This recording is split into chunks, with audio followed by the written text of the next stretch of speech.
My name is Sydney, and I am 30 years old.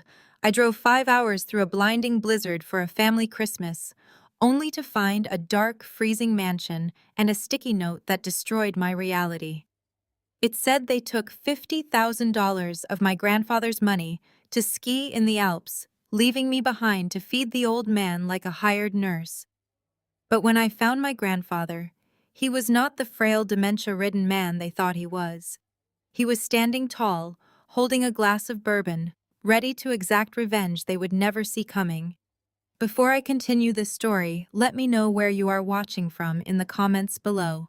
Hit like and subscribe if you have ever been treated like a second-class citizen by your own family, because the payback you are about to hear is going to satisfy every ounce of that frustration. The snow was coming down in thick, blinding sheets as I navigated my way out of New York City and onto the turnpike.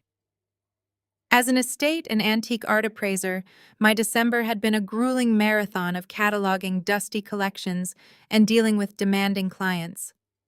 All I wanted was to go home. The drive to the main line, an affluent string of suburbs outside Philadelphia, usually took a couple of hours. Tonight, it took 5. My knuckles were white from gripping the steering wheel, my heater was barely fighting off the creeping cold, and my mind was entirely focused on the promise of a warm, bustling house. For the past 15 years, Christmas Eve at my grandfather Elias's stone mansion was a highly orchestrated production. My mother Sylvia lived for the holiday optics. I expected the driveway to be lined with luxury cars, the windows glowing with golden light, and the sound of my father Donovan loudly bragging about his business ventures. But as my tires crunched up the long, winding driveway of the estate, a deep sense of unease settled in my stomach. The massive stone mansion was completely swallowed by the darkness. Not a single light shone from the towering windows. The elaborate holiday displays that my mother usually insisted upon were nowhere to be seen. The front porch was buried under a thick layer of untouched snow, meaning no one had walked out or in for hours. I parked my car shivering as the bitter cold wind cut through my wool coat and hurried up the stone steps. I fumbled with my keys, my fingers stiff from the freezing temperatures, and unlocked the heavy oak door. I stepped inside and called out, expecting someone to answer. The only response was the hollow echo of my own voice bouncing off the marble floors of the grand foyer. The air inside the house was shockingly cold. I could actually see my breath pluming in the dark. It felt as though the heating system had been completely shut off. Panic began to flutter in my chest. My grandfather Elias was 82 years old. For the past 2 years, his cognitive health had supposedly been rapidly declining. My parents constantly complained about his dementia, treating him like a fragile, burdensome child who could not be left alone. Where were they? Where was he? I dropped my bags by the door and hurried through the dark corridors using the flashlight on my phone to guide my way. The house was silent. I rushed into the massive kitchen, panning my phone light across the granite countertops and custom cabinetry. The room was spotless, devoid of any holiday preparation. There was no turkey in the oven, no pies cooling on the racks. But there, stuck dead center on the gleaming island, was a bright yellow sticky note. I approached it slowly, the dread in my stomach twisting into something sharp and painful. I recognized my mother's sweeping, dramatic handwriting immediately. I picked up the small square of paper and read the words that would fundamentally alter the trajectory of my entire life. The note read, "We took Cameron and Nia to the Swiss Alps for a ski trip. We withdrew $50,000 from the joint family account to cover it. You need to stay and feed Grandpa. Nia took your spare car keys for the airport run. Do not ruin our holiday." I read the words 3 times, my brain struggling to process the sheer magnitude of the callousness written on that tiny piece of paper. They had gone to Europe. My father, my mother, my older brother Cameron, and his wife Nia. They had packed their bags, driven to the airport, and flown across the ocean on Christmas Eve without saying a single word to me.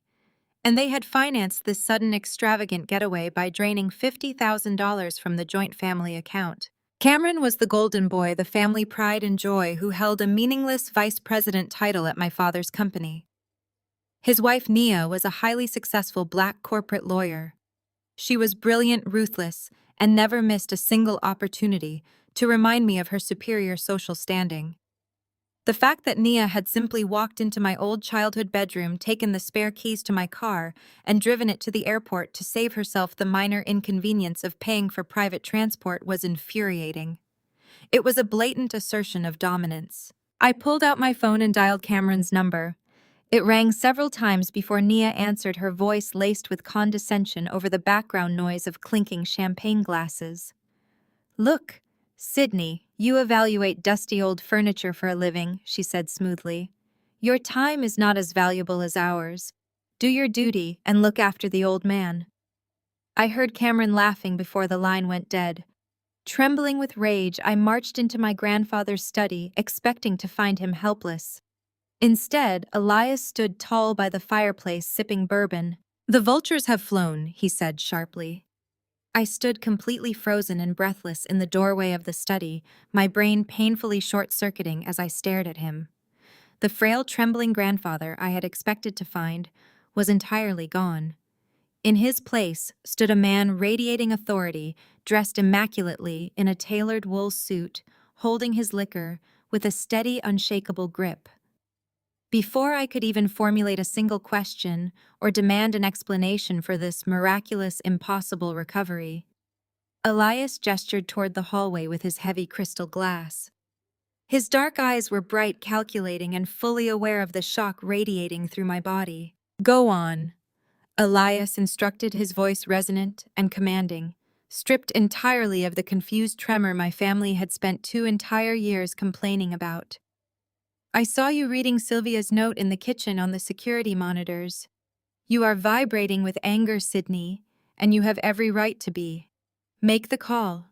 Step out into the living room and call them. Let us hear exactly how they try to justify this absolute betrayal." My heart hammered violently against my ribs as I backed slowly out of the study and stepped into the sprawling, cavernous living room. It was pitch black, freezing cold, and utterly devoid of the festive warmth my mother obsessively curated every other year. The massive stone fireplace, usually roaring with a fire, sat entirely empty, offering absolutely no comfort against the winter chill. Moonlight spilled through the uncurtained floor-to-ceiling windows, casting long skeletal shadows across the Persian rugs and antique velvet sofas.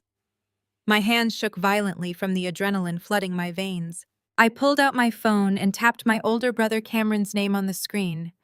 I hit the speakerphone button immediately, wanting Elias to hear everything from the doorway. The international dial tone echoed through the silent, dark room. It rang once, twice, 3 times, each long tone amplifying the rage boiling in my chest. They had taken $50,000. They had stolen my car keys.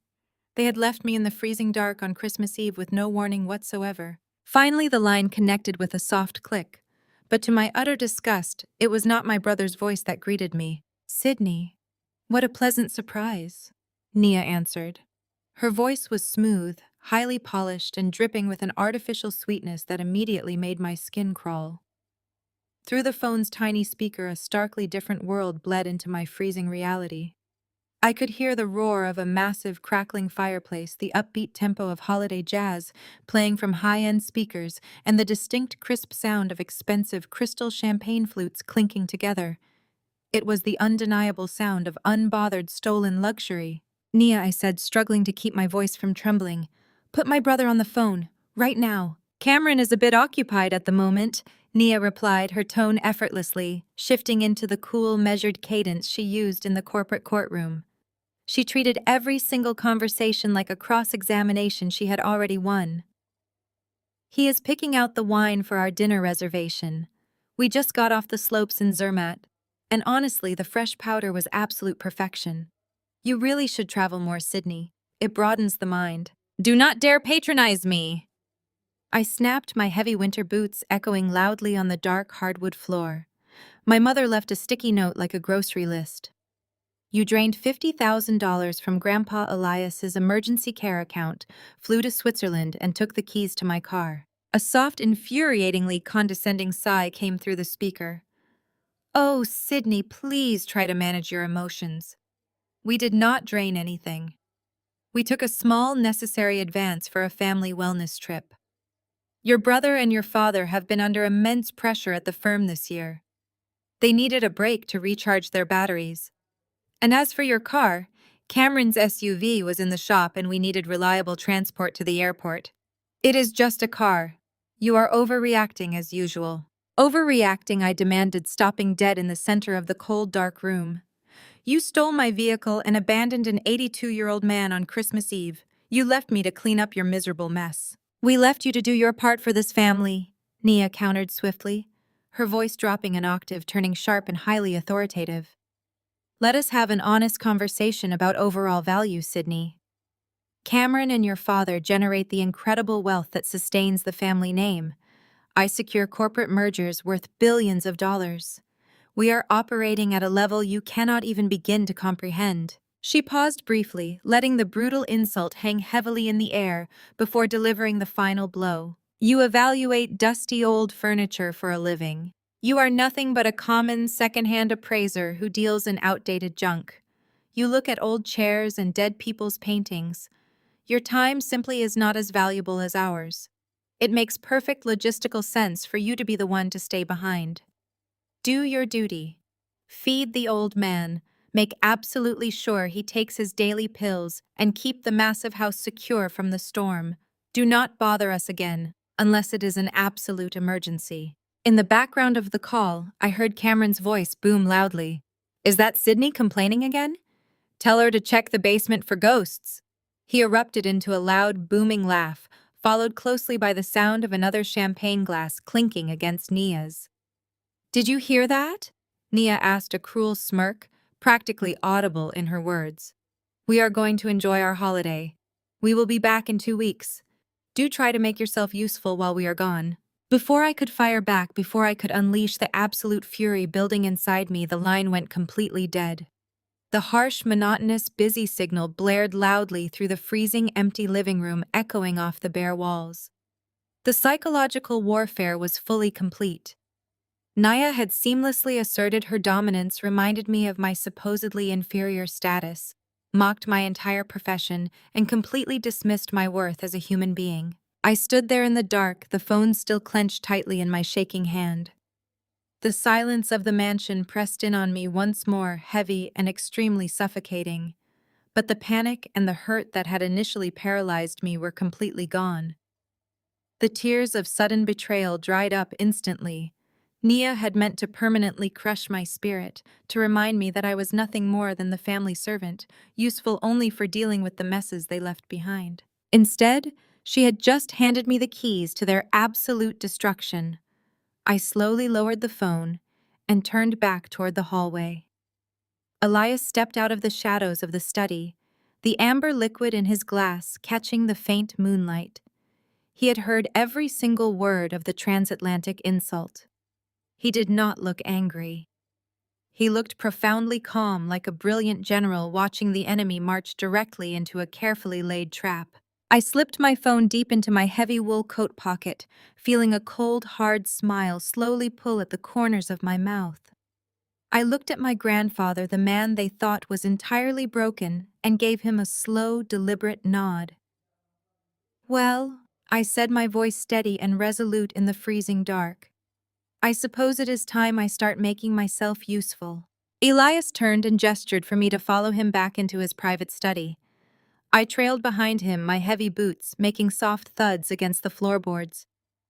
As he pushed the heavy mahogany doors open, a wave of glorious, intense heat washed over my freezing face. While the rest of the mansion had been plunged into a deliberate icy darkness to save a few pennies on the heating bill, this single room was a fortress of warmth. A massive fire roared in the stone hearth, casting dancing orange shadows across the floor-to-ceiling bookshelves and the rich leather furniture. Elias closed the doors firmly behind us, twisting a heavy brass lock that secured the room from the rest of the hollow estate. I stood frozen just inside the doorway, staring at the man I had known my entire life. For the past 24 months, my parents had painted a tragic, pathetic portrait of my grandfather. They claimed his mind was rapidly turning to mush. They said he was forgetting names, wandering the halls at night, and losing his grasp on basic reality.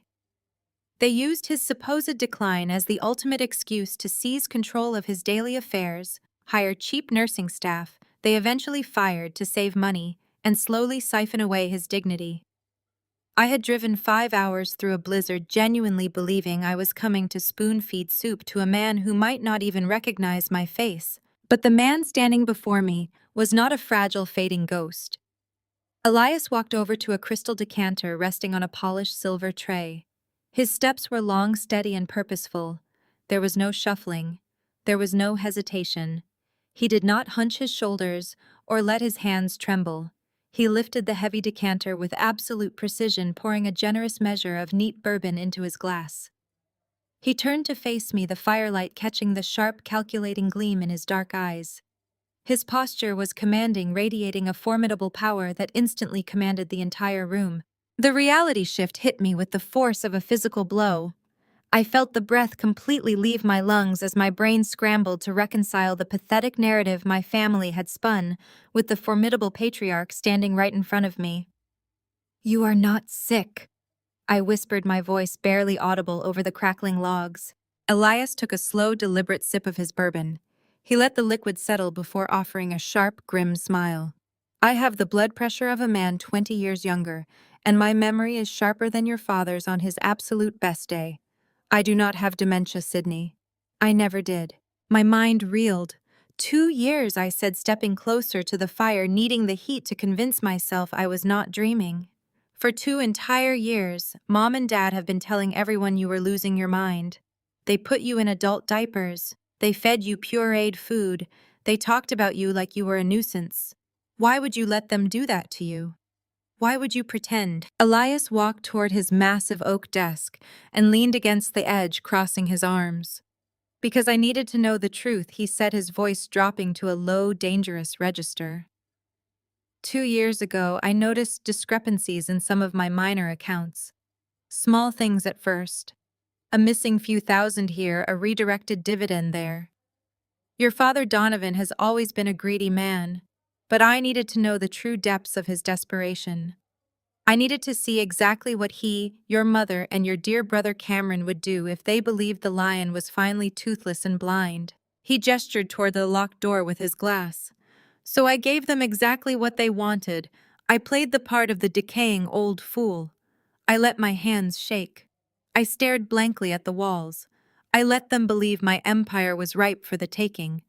And it did not take long for the true colors to show. I watched Donovan try to quietly transfer deeds.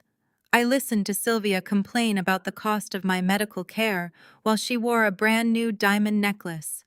I observed Cameron and his lovely wife Nia plotting how to liquidate my assets the very second my heart stopped beating. They are not a family, Sydney. They are a flock of starving vultures waiting for the corpse to finally rot. The absolute brilliance of his deception left me entirely speechless. He had subjected himself to pure humiliation, enduring their condescension and their neglect simply to gather undeniable evidence of their betrayal. He had played the long game, executing a flawless psychological operation against his own flesh and blood. And they took the bait. Elias continued, his tone hardening into pure steel. Tonight was the final test. They believed they had successfully locked me away in a freezing house, draining $50,000 to go drink champagne in the Swiss Alps, leaving you here to play the dutiful maid. They think they have won. They think my wealth is either dried up or fully within their grasp. They believe I am completely helpless. He finished his bourbon and set the crystal glass down on the desk with a sharp, resonant clink. He stood up to his full towering height, looking at me with an intensity that made my spine tingle. "But the vultures have flown, Sydney. They have left the nest completely unguarded, and they have severely underestimated both of us. You heard how that woman spoke to you on the phone. You know exactly what they think of you. They view your career as a joke, and your existence as a convenience. It is time we show them how profoundly wrong they are." I stared into his eyes, feeling the last remnants of my familial loyalty burn away in the heat of his roaring fire. The family that had abandoned me, mocked me, and stolen from my grandfather did not deserve my protection. They deserved absolutely everything that was coming to them. I felt my posture straighten, mirroring his commanding stance. "What is the plan?" I asked, my voice steady and resolute. Elias smiled a genuine, terrifying smile that promised absolute ruin for anyone who stood in his way. He reached into his tailored pocket and pulled out a small, heavy iron key. "Shall we begin?" he asked. I gave a firm nod, my pulse thrumming with shock and newly ignited adrenaline. Elias did not waste another second. He turned toward the far wall of the study-lined floor-to-ceiling with heavy oak bookshelves. I watched in absolute fascination as my grandfather, a man my parents claimed could not remember his own middle name, reached behind a leather-bound copy of classic literature and pressed a concealed button. A loud mechanical click echoed through the room.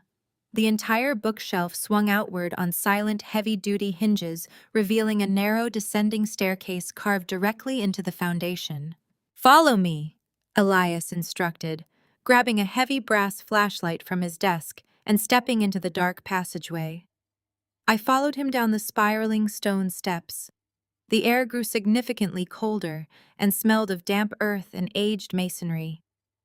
We descended far past the main basement level, entering a subterranean depth of the property I never knew existed. After 2 full flights of stairs, the narrow passage opened into a massive cavernous room.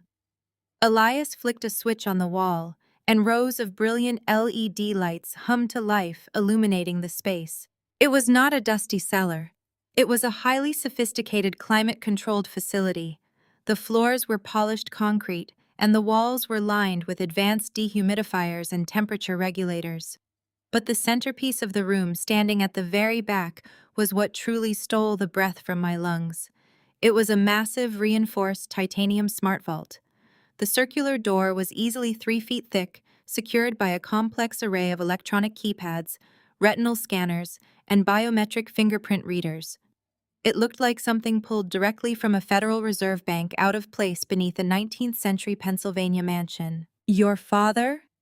Elias began, his voice echoing off the concrete walls. "Believes my liquid assets are drying up. He thinks my wealth is tied entirely to the main estate, the few public trusts and the family business he is so desperately trying to run into the ground. Donovan believes he is fighting for the last remaining scraps of my empire. He thinks the $50,000 he stole today is a massive victory." Elias stepped up to the vault. He placed his right eye near the retinal scanner. A green laser swept across his face, followed by a soft electronic chime. He then placed his right hand onto the biometric glass plate, typing a 12-digit sequence into the keypad. The speed and precision of his movements were absolute proof of his razor-sharp mental clarity. Heavy metallic clanks echoed as the internal locking mechanisms disengaged. Elias grabbed the massive steel wheel and spun it effortlessly, pulling the heavy titanium door open. He stepped aside and gestured for me to enter. I walked forward, my heart hammering against my ribs. I stepped over the thick steel threshold and into the vault. The lights inside flickered on automatically, revealing a space the size of a standard commercial art gallery. Custom-built wooden storage racks lined every inch of the walls.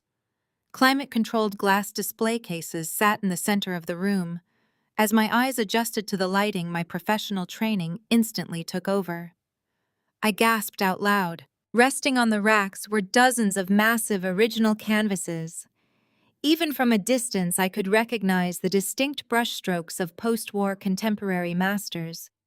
There were immaculate undocumented pieces by Jackson Pollock, vibrant color field paintings that screamed Mark Rothko, and stark, powerful pop art canvases that could only belong to Roy Lichtenstein. These were not minor sketches or obscure studies. They were massive, pristine, museum-quality masterpieces that had never been seen by the public eye. I moved deeper into the vault, practically vibrating with disbelief. In the glass cases in the center of the room, there were historical artifacts of staggering value. I saw a perfectly preserved 18th-century naval chronometer, a set of genuine Fabergé enamel boxes, and a collection of pristine, uncirculated gold coins dating back to the California gold rush. I spun around to face Elias. He was watching me with an immense satisfaction. "None of this is documented," Elias said simply. "Not a single painting, not a single artifact. I purchased these pieces privately through anonymous brokers across 5 decades.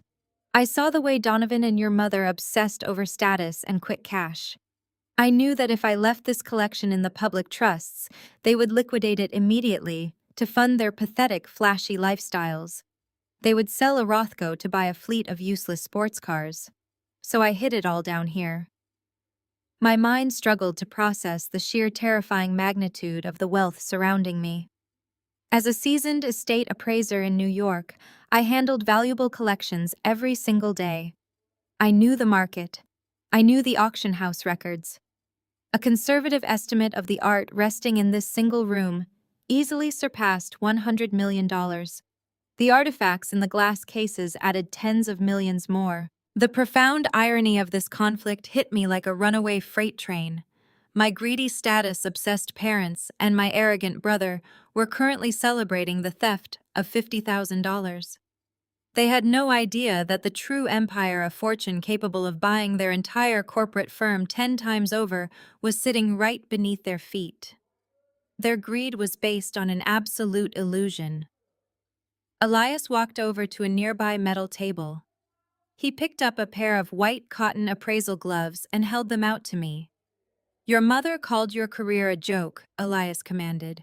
"I need you to formally appraise, catalog, and authenticate every single item in this vault. We are going to turn this hidden wealth into a weapon. Will you do it?" I slipped the cotton gloves over my fingers, feeling absolute power replace all the rejection I had carried for years. "Yes," I answered confidently, meeting his steady gaze. "Let us get to work." I pulled up a heavy metal stool to a stainless steel workbench Elias had positioned near the center of the vault. I clicked on a high-intensity halogen examination lamp, angling the bright white beam over my makeshift appraisal desk. For the next several hours, the subterranean silence was broken only by the soft scratching of my graphite pencil against a thick leather-bound ledger and the occasional whir of the climate control system adjusting the humidity. I fell into a state of pure hyper-focused flow. I meticulously measured canvas dimensions, documented brushstroke patterns with a magnifying loupe, and cross-referenced signatures using the digital archives on my secured tablet. The sheer volume of wealth passing through my cotton-gloved hands was staggering.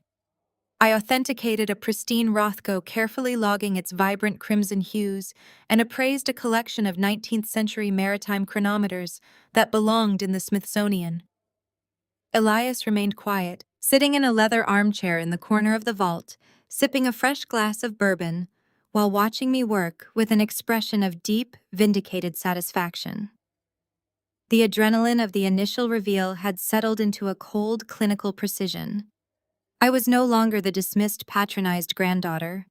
I was a professional operating at the absolute pinnacle of my field inventorying and empire. After securing the last Fabergé enamel box back into its velvet-lined case, I turned my attention to a stack of mundane materials resting at the far edge of the workbench. Elias had instructed me to log everything on the table, including a disorganized pile of leather portfolios and locked document sleeves. I reached for a thick, unmarked manila folder buried beneath a stack of antique auction catalogs. Unlike the delicate historical artifacts I had just handled, this folder was entirely modern, stuffed full of crisp white printer paper and sealed with a heavy metal clasp. I popped the clasp open and pulled out the contents, expecting to find old insurance appraisals or provenance certificates for the artwork. Instead, the bold, imposing letterhead of a predatory private equity firm caught my eye. I frowned, adjusting the halogen lamp to illuminate the dense fine print. The document was a comprehensive financial portfolio, intercepted and compiled with ruthless efficiency. I flipped past the title page, my professional curiosity quickly morphing into deep, creeping dread as I recognized my father's name printed in bold black ink across the top of a commercial asset summary. I began reading through the meticulously highlighted bank statements, default notices, and aggressive margin calls. The reality of Donovan's life unspooled before my eyes in columns of devastating red ink. My father was completely and utterly broke. The corporate firm he boasted about, the one Nia claimed generated unbelievable wealth, was a hollow, decaying shell. The ledgers showed catastrophic losses, catastrophic mismanagement, and a relentless hemorrhage of capital. Every single asset Donovan possessed was heavily leveraged. The Swiss Alps vacation Cameron's luxury SUV, the designer clothes, and the expensive champagne were all illusions financed by a mountain of toxic debt. My father was drowning, desperately shuffling funds between offshore accounts just to keep up the appearance of high society prosperity. He had drained Elias's emergency care account, not for a casual wellness trip, but because he was literally out of cash. He was completely leveraged, operating on borrowed time and borrowed money. The sheer scale of his financial ruin was breathtaking. He had mortgaged his pride, his firm, and his family name. But as I turned to the final section of the thick legal folder, the knot of dread in my stomach twisted into a sharp, suffocating spike of pure terror. The final document was a contract for a $1 million commercial loan. The loan was secured through a shadow lender known for exorbitant, punishing interest rates. I scanned the terms, my breath catching in my throat as I read the collateral details. Donovan had leveraged my childhood home. He had put up the modest, paid-off house I had grown up in as the sole guarantee for his reckless, desperate borrowing. But the absolute worst part, the ultimate unforgivable betrayal, was stamped at the very bottom of the final signature page. I stared at the dotted line designated for the primary cosigner. My own name was printed there in stark black ink. Just above the printed text was a signature. It was a flawless, meticulously executed forgery of my own handwriting. My father had not just risked his own financial neck. He had secretly tied a massive defaulted toxic debt directly to my name. He had forged my signature to secure $1 million to fund his pathetic facade. I felt a cold, paralyzing wave of nausea wash over me as the full, horrifying implications settled into my bones. Donovan had essentially stolen my identity. When this predatory loan inevitably defaulted, the bank would not just seize my childhood home. They would come after me. They would annihilate my credit, garnish my wages, and completely destroy the independent financial future I had spent the last decade building from nothing. I dropped the heavy document onto the stainless steel workbench, my hands trembling violently inside the white cotton gloves. My own father had happily served me up as collateral damage. He orchestrated my total financial ruin so he could drink champagne in Zermatt and pretend he was a king. The tears of shock dried up instantly, replaced by a dark, consuming rage that burned hotter than the fire in Elias's study. I slowly peeled off the white cotton gloves, dropping them onto the table beside the forged document. I looked across the vault at Elias. He was already watching me, his dark eyes understanding the exact moment I discovered the truth. He did not offer any empty comfort or soft apologies. He simply waited for my reaction. The quiet, compliant girl who evaluated dusty furniture was completely dead. I picked up the forged contract, feeling the sharp edge of the paper dig into my palm. I was going to obliterate them. The sharp edge of this forged contract remained etched in my mind as the long night gave way to a bleak winter dawn. I had not slept a wink. I spent the dark hours pacing my bedroom, consumed by the $1 million trap my father locked around my neck. By the time I entered the mansion's industrial kitchen, the adrenaline had crystallized into a focused calm. The kitchen was unnervingly quiet. Frost clung to the window panes. I approached the espresso machine, my movements precise. Elias was already there. He sat at the long marble island, dressed in a crisp linen shirt, looking perfectly at home in the quiet morning light.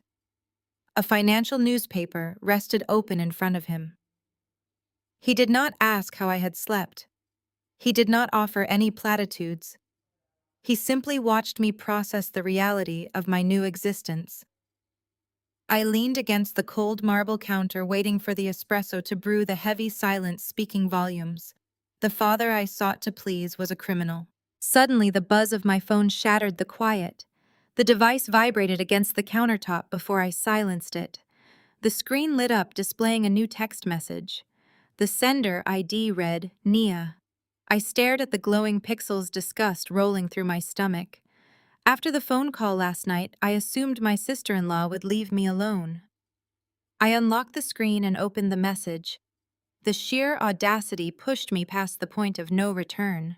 The black card got flagged. Nia had written, her demanding tone palpable.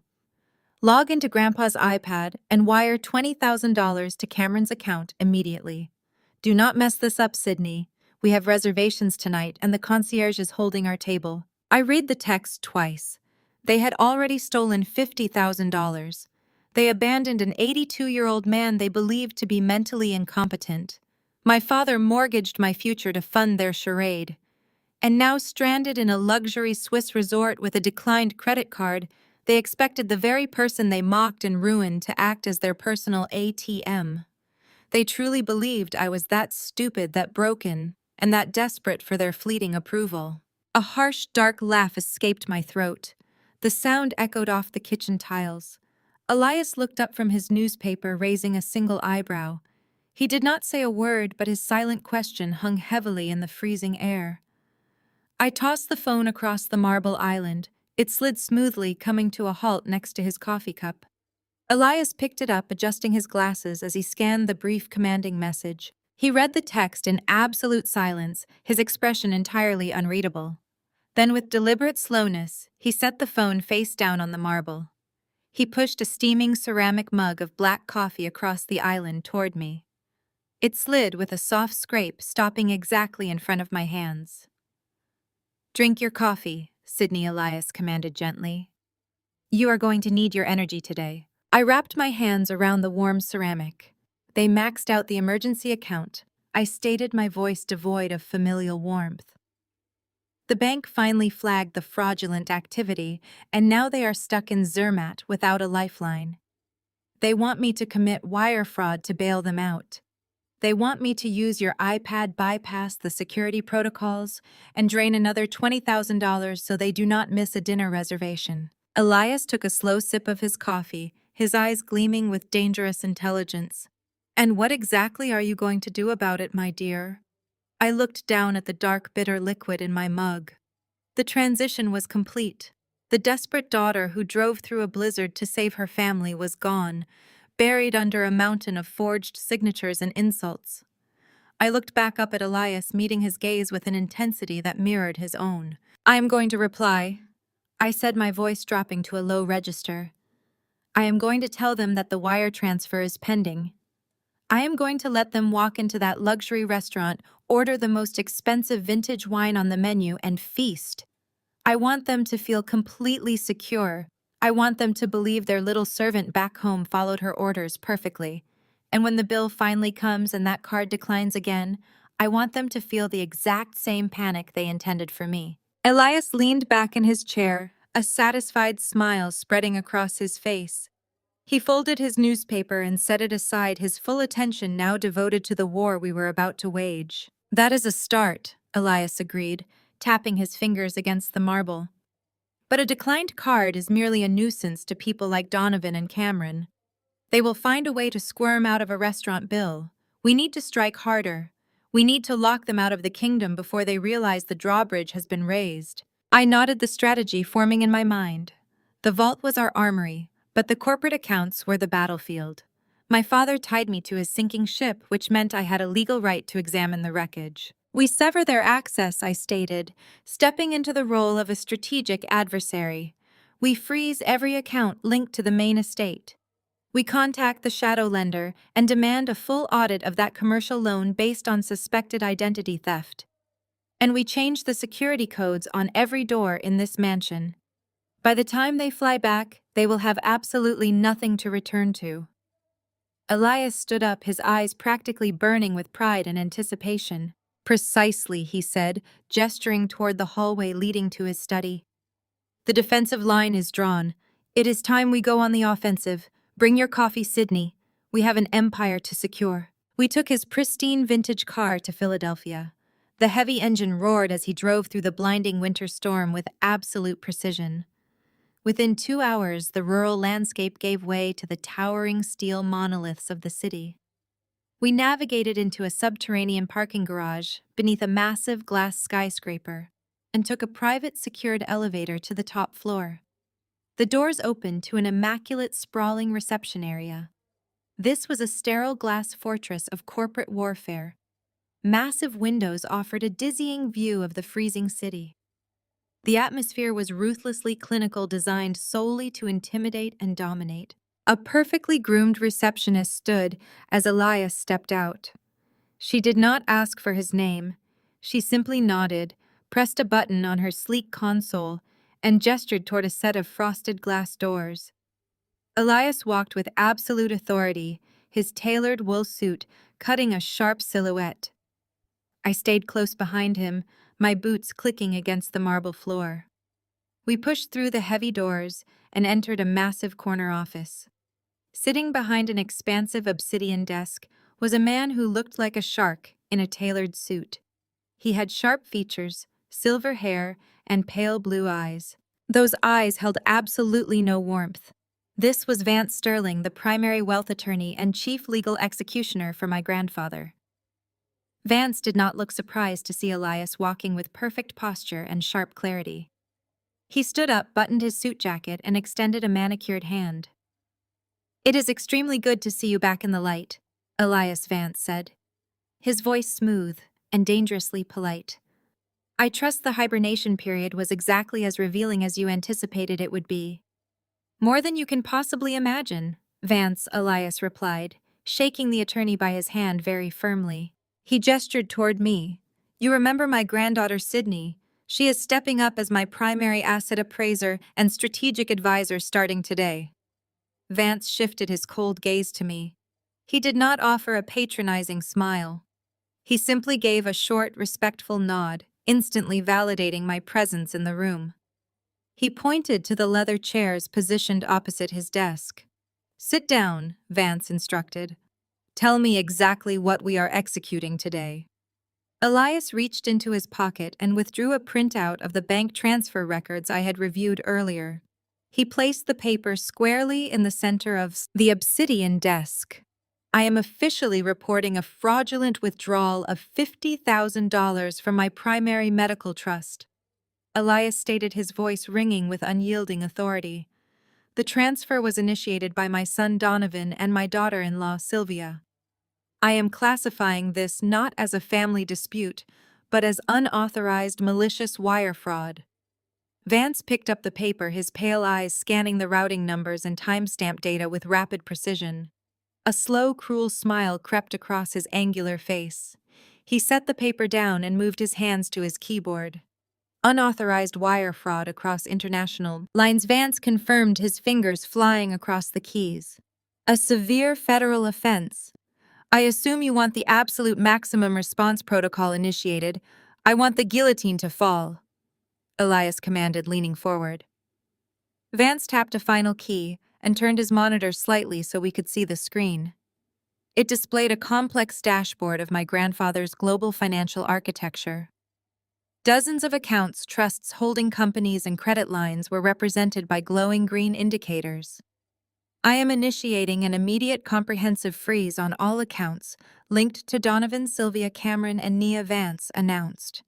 His voice was completely clinical, devoid of emotion, as he systematically dismantled my family's entire financial existence. "I am revoking all secondary signature authorities. I am canceling the platinum cards, the black cards, and the emergency travel lines.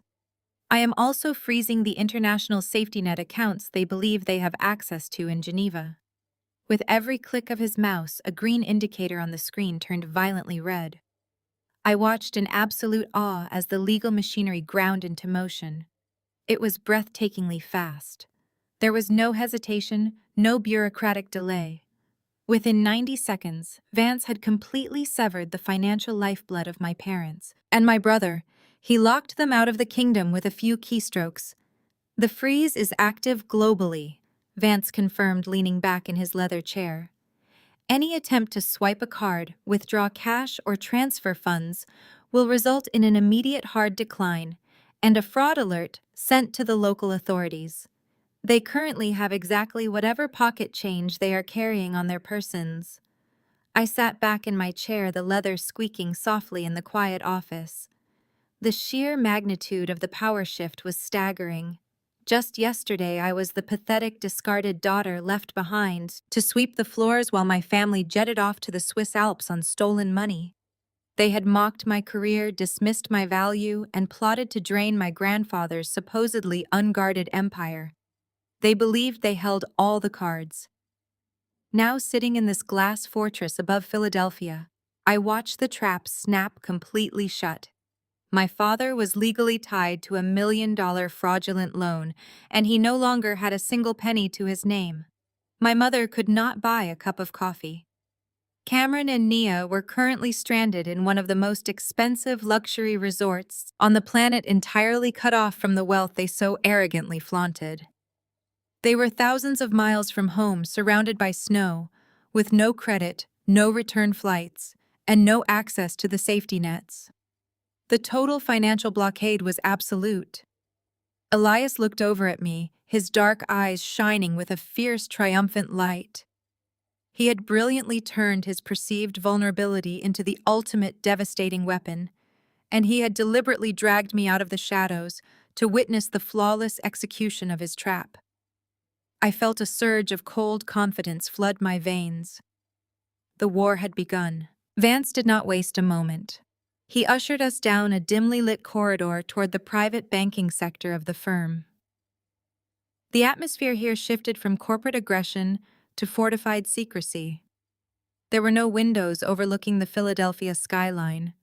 The walls were paneled in rich mahogany and soundproofed with acoustic foam. We entered a secure conference room dominated by a massive marble table and encrypted trading terminals. Elias took a seat at the head of the table, radiating command. I sat beside him, opening the manila folder containing the details of my father's toxic $1 million loan. I slid the forged signature page across the marble toward Vance. "This is a contract with a predatory shadow lender," I explained, keeping my voice brutally detached. "My father forged my signature to leverage my childhood home as collateral for a commercial debt he has already defaulted on. I want to buy it." Vance picked up the document, his pale eyes scanning the terms with surgical precision. He did not ask why or offer moral objections. He simply analyzed the leverage. "This debt is highly distressed," Vance noted, tapping a silver pen against the table. "The lender is likely preparing to initiate foreclosure on the property and pursue wage garnishment against you as co-signer. It is a toxic asset. They will be desperate to offload it and recover whatever principal they can. Then we give them an exit strategy." I stated my mind, operating with ruthless clarity. "I do not want to just report the forgery. I want to own the paper. I want to be the one holding the leash."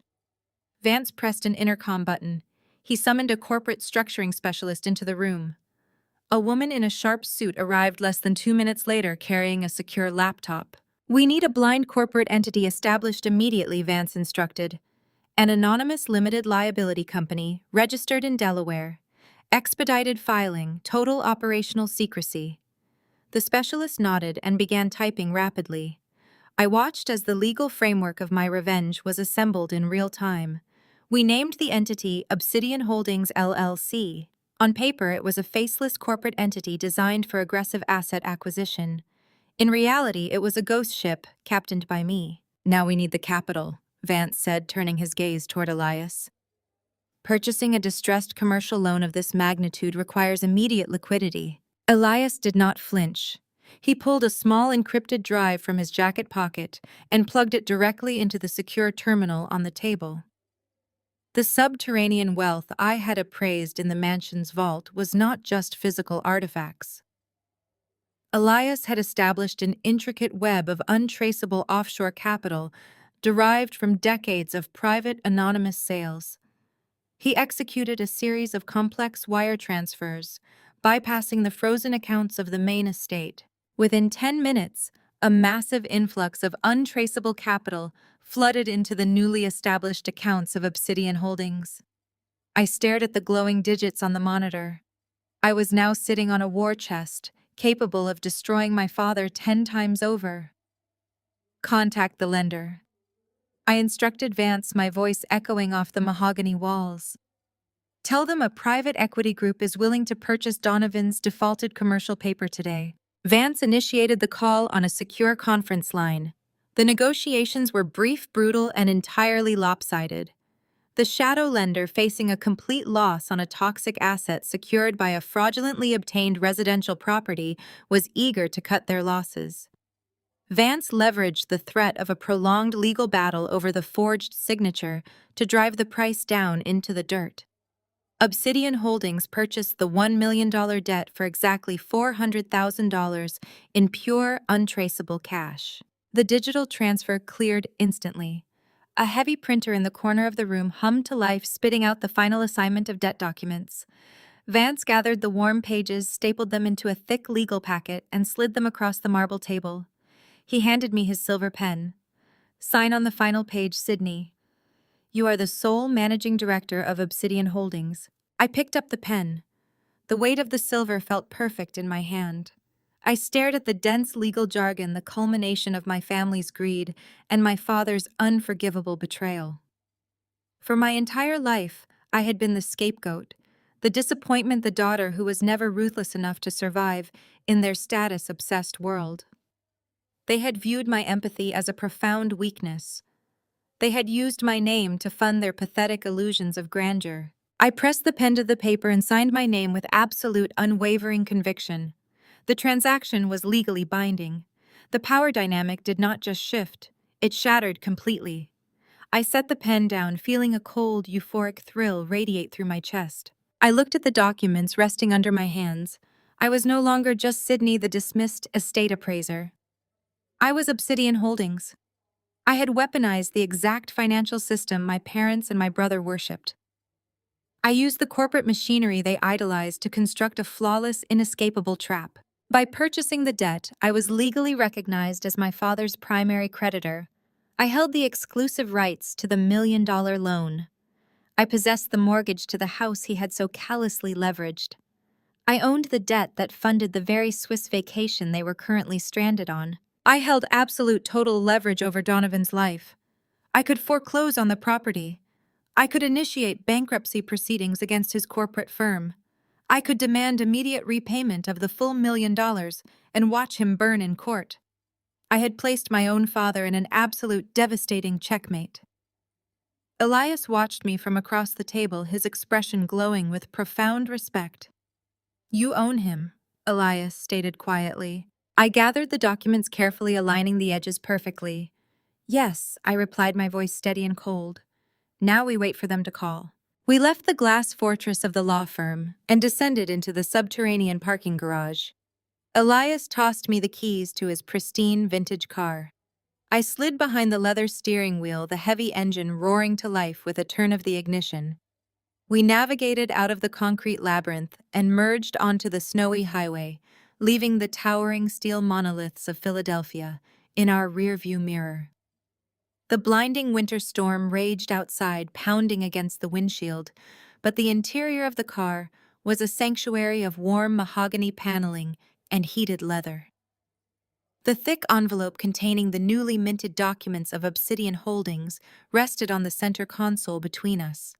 It was a physical manifestation of absolute leverage.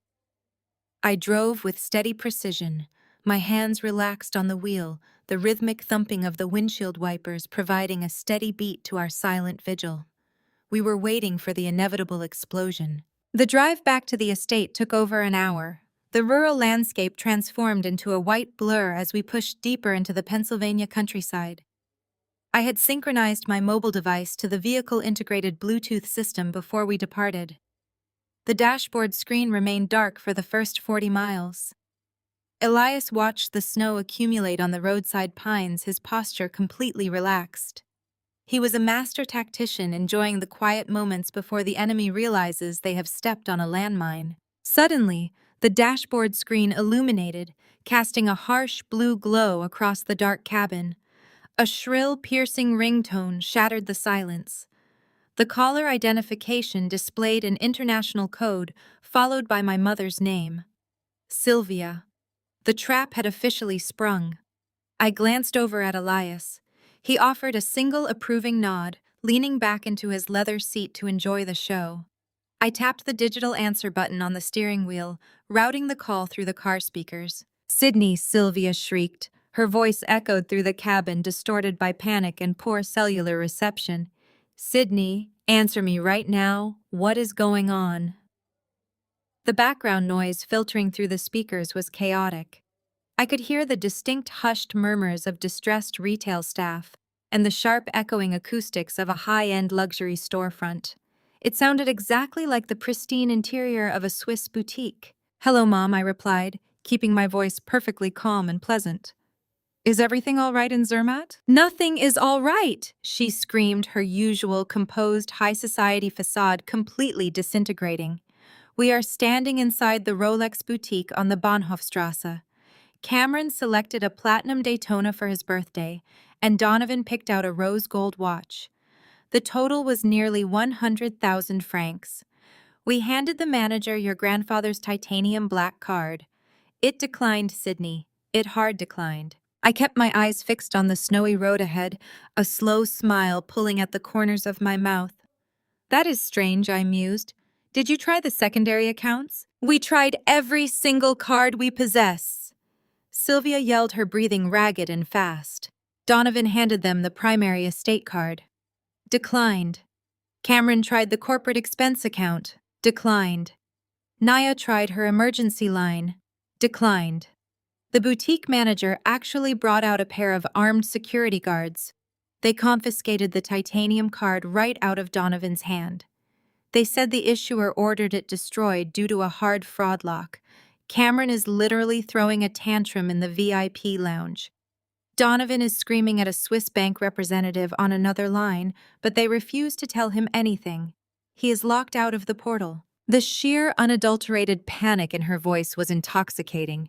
The family that had mocked me, marginalized me, and literally robbed my grandfather was currently experiencing their very first taste of absolute humiliating powerlessness. They were trapped in a foreign country, surrounded by staggering wealth they could no longer access, being treated like common thieves by the exact retail staff they usually patronized. "Did you wire the $20,000 to Cameron's account like Nia instructed you to do?" Sylvia demanded, her voice shifting from panic to vicious accusation. "Did you mess up the routing numbers? Tell me you did not ruin this, Sydney." I gripped the steering wheel, taking a deep breath to deliver the performance of a lifetime. I dropped the cold, calculated demeanor I had adopted in Vance's office and seamlessly slipped into a sweet, helpless, slightly breathless tone. I channeled the exact version of the naive, incompetent daughter they believed me to be. "I tried, Mom, I really did," I said, pitching my voice an octave higher to sound properly distressed. I logged into the iPad exactly like Nia commanded, but an alert popped up on the screen locking me out. It displayed a massive red warning about an active investigation into international wire fraud. It said something about a $50,000 unauthorized transfer flagged by federal authorities. Dead silence fell over the line. The background noise in the boutique seemed to vanish as the words federal authorities hit her ears. "Wire fraud," Sylvia whispered, the accusation completely draining from her tone, replaced by stark terror. "Sydney, what did you tell them? What did you do?" "I did nothing, Mom," I replied, maintaining my sickly, sweet, helpless cadence. The bank representative called immediately after the alert popped up. They started asking me these complicated questions about asset relocation and offshore margin calls. But you know me. I am just a second-hand appraiser. I do not know how any of this works. You have always said I lack basic financial literacy, so I just told them to freeze everything until you got back to explain it. "You told them to freeze everything," Sylvia shrieked, the panic returning with 10 times the intensity. "Sydney, you have stranded us. We cannot even pay for our hotel rooms tonight. Stop playing games and fix this right now." I slowly pressed the dashboard button, permanently severing the call. The quiet silence returned, perfect and absolute. Elias chuckled, a low rumbling sound of pure, unadulterated satisfaction that filled the luxurious cabin of the vehicle. We spent the remainder of the drive back to the estate in triumphant quiet, watching the massive snowbanks glow under the headlights. When we finally pulled through the towering wrought iron gates of the mansion, the winter storm had begun to break, leaving behind a crystalline frozen landscape. We stepped out of the vintage car and walked up the sweeping stone steps. It was time for the next critical phase of our operation: For years, my family had relentlessly mocked my career. They dismissed my work in the New York art sector as a frivolous hobby, a pathetic excuse for real ambition. My mother called it playing with paint. My father viewed it as a financial black hole. They completely failed to understand the actual mechanics of the high-end art market. It was a world built on discretion, provenance, and staggering amounts of untraceable liquidity. They had no idea the network of billionaires, private curators, and silent investors I interacted with daily. I was about to use that exact useless career to completely rewrite my grandfather's financial legacy and permanently barricade them. We entered the mansion and immediately moved into the grand hall. It was a cavernous, opulent space with vaulted ceilings, mahogany paneling, and an immense crystal chandelier that cast a fractured prismatic light across the marble floor. Usually, this room was reserved for my mother's ostentatious holiday galas. Tonight, it would serve a much more ruthlessly practical purpose. We were going to host a shadow auction. Elias directed his trusted estate staff to bring up a highly curated selection of artifacts from the subterranean vault. These were not the pieces documented on the family insurance ledgers. These were the ghosts. A lost sketch by Da Vinci, a meticulously preserved Ming Dynasty vase, two breathtaking, undocumented Impressionist landscapes Elias had acquired privately in the late 70s. They were masterpieces that existed entirely off the grid, free from the greedy surveillance of my parents and brother. I opened my encrypted laptop and logged into a secure communication portal. I bypassed standard auction houses and public galleries entirely. Instead, I sent out a series of highly encrypted, self-destructing messages to a curated list of 7 elite global collectors. These were individuals I had personally vetted during my time in New York. They were sharks who possessed bottomless bank accounts and an insatiable appetite for untraceable acquisitions. The invitation was brutally concise. It promised unparalleled provenance, absolute anonymity, and a strict 4-hour purchasing window. By 8 o'clock that evening, a fleet of black armored sedans began rolling up the snow-covered driveway. The collectors did not arrive in flashy attire or bring large entourages. They stepped into the grand hall wearing tailored cashmere overcoats flanked only by their personal authenticators. The atmosphere was incredibly tense and electrically charged. There was no champagne, no polite mingling, and no theatrical bidding paddles. This was a clinical extraction of wealth. I stood in the center of the grand hall, directing the flow of the evening with absolute authority. I presented the pieces one by one, providing the meticulous historical documentation and provenance records I had verified earlier in the vault. The authenticators examined the canvas textures, the brushstrokes, and the pigment composition under ultraviolet light. They nodded silently to their employers. The bidding was fast, silent, and vicious. These were not people who haggled over pennies. They communicated in millions, using subtle nods and sharply written numbers on heavy cardstock. I managed the competing offers with cold efficiency, pitting the collectors against one another to drive the prices skyward. A Saudi telecommunications magnate secured the Ming vase for $4 million.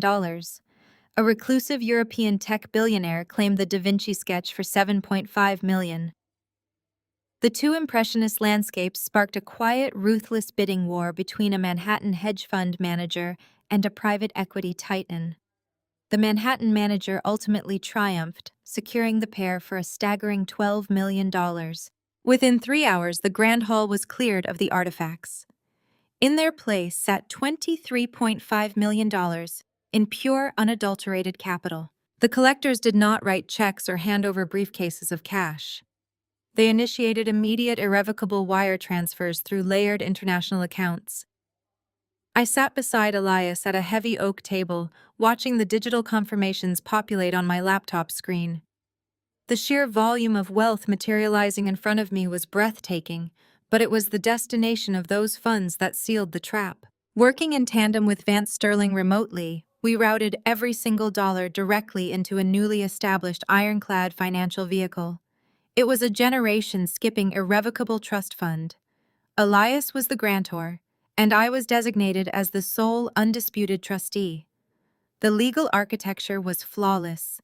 It explicitly named Donovan Sylvia Cameron and Nia as permanently excluded parties. They could not access it. They could not contest it. They could not even view the balance. The money was completely quarantined from their greed. Elias watched the final transfer confirmation appear on the screen. He reached out and placed his weathered hand over mine. His dark eyes were shining with intense, absolute pride. He had trusted me with his legacy, and I had executed the preservation flawlessly. I looked around the empty grand hall. The chandelier glittered overhead. For my entire life, my family had tried to convince me that I was useless. They told me my passion had no value in the real world. Yet sitting in this quiet mansion, I had just generated more liquid capital in 3 hours than my father had earned in a decade of corporate grifting. I had turned my dismissed career into an unbreakable shield. My parents and brother were freezing in Switzerland with confiscated cards, unaware the kingdom they thought they owned had been sold from under them. The legacy was secure, and I held the keys. We left the grand hall and descended a narrow spiral staircase behind the library. Elias insisted on showing me the nerve center of the estate. The security control room was a stark contrast to the opulent mahogany above us. This space was pure tactical functionality. A bank of monitors covered the back wall, displaying live feeds from cameras and gate access points. A heavy steel desk dominated the center, equipped with a communication terminal that recorded every incoming and outgoing signal. I sat in the reinforced chair, the cool metal grounding me. The adrenaline from the shadow auction was still thrumming in my veins. Elias poured 2 glasses of sparkling water and handed me one. We watched the screens in silence.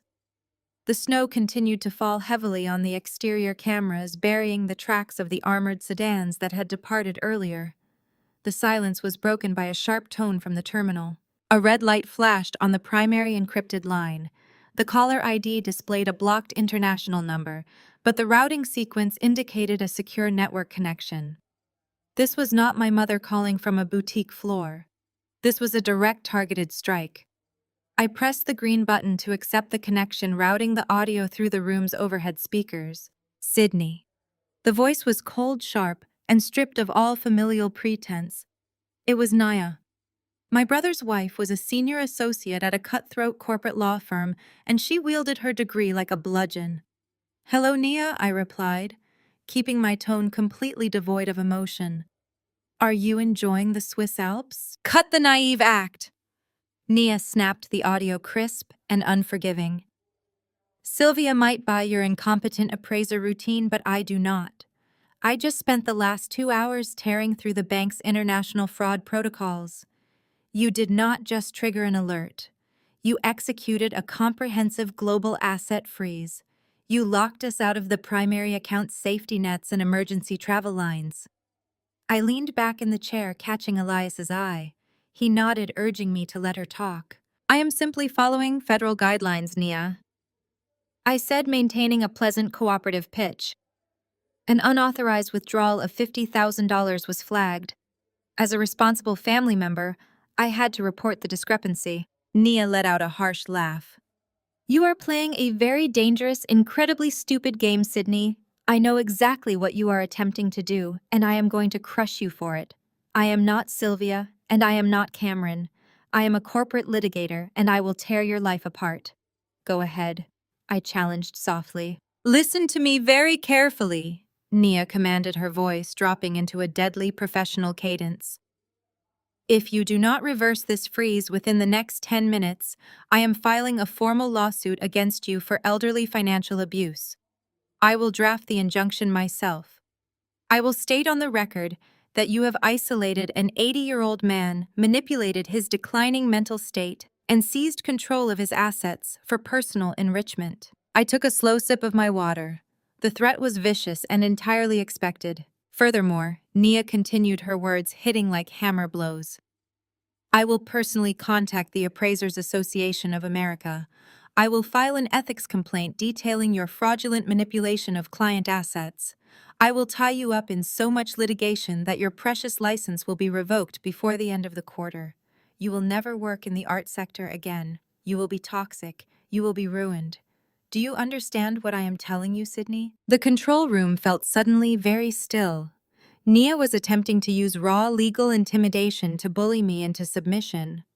She expected me to panic, to fold under the threat of professional ruin. She was banking on the old Sydney, the quiet girl who avoided conflict and retreated to her books.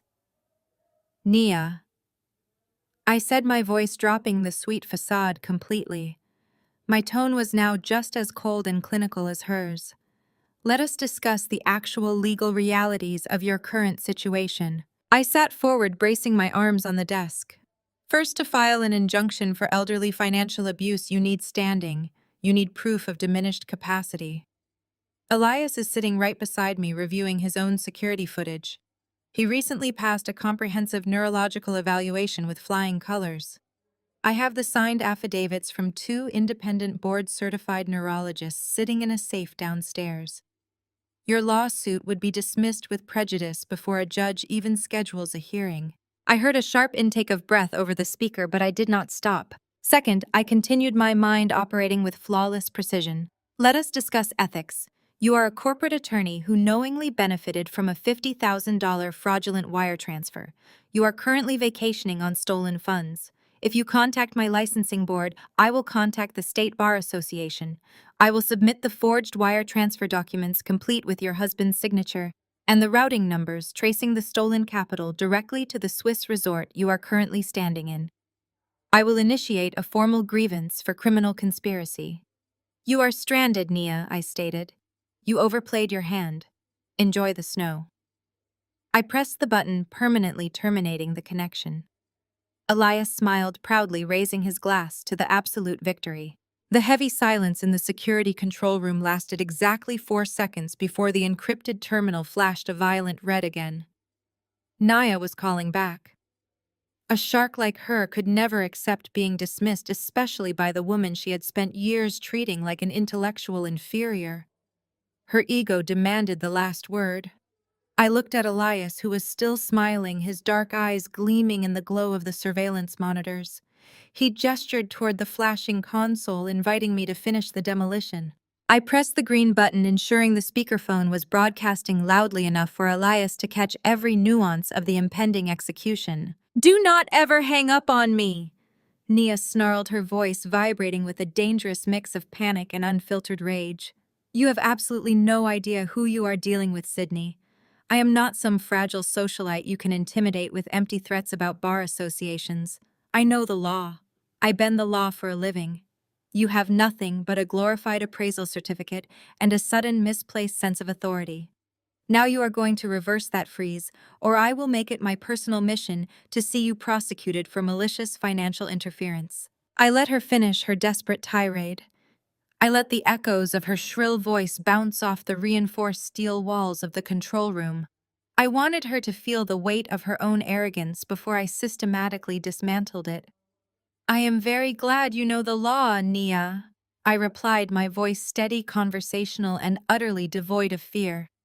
Because that means you will fully understand the gravity of the citations I am about to read to you. I opened a secure file on my laptop, pulling up the data Vance Sterling had compiled for Obsidian Holdings. The glow of the screen illuminated my face as I prepared to corner her completely. Let us begin with Title 18, United States Code Section 1034. I stated, enunciating each syllable with icy precision. This statute covers fraud in connection with obtaining a commercial loan. It carries a maximum penalty of 30 years in federal prison and a fine of up to $1 million. My father, your father-in-law, forged my signature to leverage a residential property as collateral for a commercial debt he defaulted on. He committed aggravated identity theft to secure funds that are currently paying for your luxury vacation. Nia scoffed, though the sound lacked its previous venom. You cannot prove I had prior knowledge of Donovan's borrowing practices. I am insulated from his corporate debts. Perhaps I countered smoothly. But you are certainly not insulated from the subsequent wire fraud.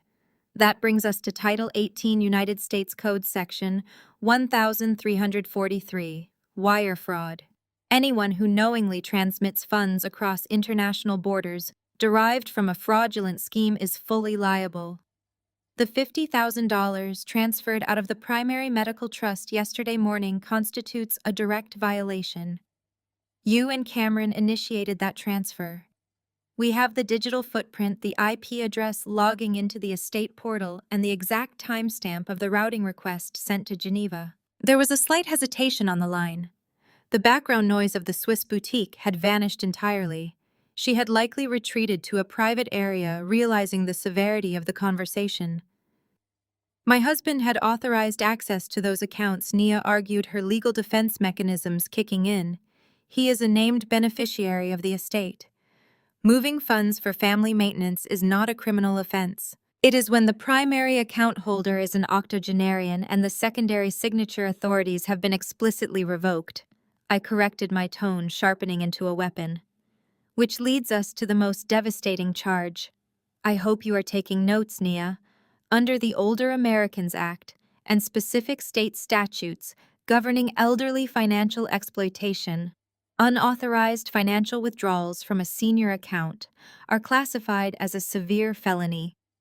You did not just move family money, you deliberately drained an emergency medical trust belonging to an 80-year-old man without his knowledge or consent. I leaned closer to the microphone, letting the absolute reality of her situation sink in. You are a corporate litigator, Nia. You understand the concept of a paper trail. You know that forensic accountants can trace every single franc you attempted to spend today back to a fraudulent loan and an illegally drained medical trust. You know that ignorance is not a valid defense when you directly benefit from the proceeds of a crime. We have the forged signature, we have the transfer logs, and we have the IP addresses. The case is a locked vault. The line remained connected, but there was no aggressive retort. The silence stretching across the international connection was thick and suffocating. I could almost hear the gears grinding in her mind as she frantically searched for a legal loophole, a jurisdictional technicality, any possible escape route from the trap I had just detailed. She was finding nothing. The corporate machinery she used to bully rivals had been turned back against her with flawless execution. I decided to deliver the final crushing blow. As a corporate attorney, Nia, what do you think the state bar will do to your license when the FBI names you as an accessory to wire fraud? Dead silence on the other end. It was a profound, absolute quiet. The kind of silence that only occurs when a towering ego completely collapses under the crushing weight of undeniable reality. She had tried to use her professional shield to intimidate me, assuming my lack of a law degree made me an easy target. She had fundamentally misunderstood the nature of this war. This was not about courtroom theatrics. This was about leverage, and I held every single piece of it. I was holding the exact key to her complete professional destruction, and she finally realized that she was entirely powerless. I severed the connection, the satisfying click echoing through the reinforced concrete walls. Elias leaned back slowly, his dark eyes reflecting the soft blue light of the surveillance monitors. The heavy silence inside the security room did not last long. Within minutes, the fallout from our financial blockade began to manifest, not in further phone calls, but through a frantic, desperate digital footprint. I opened a dedicated tracking window on my encrypted laptop, a custom program designed specifically to monitor their digital communications and social media activity. The implosion of their arrogant kingdom was broadcast to me in real time. The first wave arrived via text message, bypassing the secure server and hitting my personal mobile device with rapid, vibrating intensity. Sylvia initiated the frantic assault. Her messages flooded the screen in a desperate sequence. Sydney, the hotel manager, just humiliated me in the lobby. Fix the card now. Sydney, answer me. They are threatening to call the local authorities. We cannot access our suite. They deactivated the keycards. Our luggage is inside. Sydney, please. I watched the timestamps calculate the downfall. The total progression from arrogant demands to stark, unadulterated terror took exactly 47 minutes to fully complete. Cameron was next, his messages reflecting the complete disintegration of his entitled worldview. Sid, this is not funny anymore. The concierge just handed Dad a bill for $40,000. They locked us out. We are sitting in the lobby, and they will not even bring us bottled water. Send cash. Wire it to Nia's offshore account. Do it right now or I swear I will make you pay. I did not reply. I sat beside Elias, watching the messages pile up on the glowing screen, an unread digital monument to their completely collapsing reality and vanishing Swiss vacation dreams. The tracking software also monitored Cameron's public social media feeds.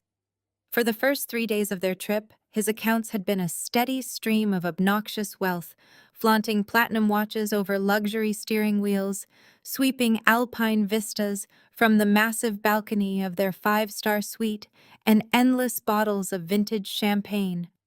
Now the feed was completely dark. The sudden total silence on his profile was the absolute loudest indicator of their impending ruin. Then the following afternoon, my phone registered a voicemail.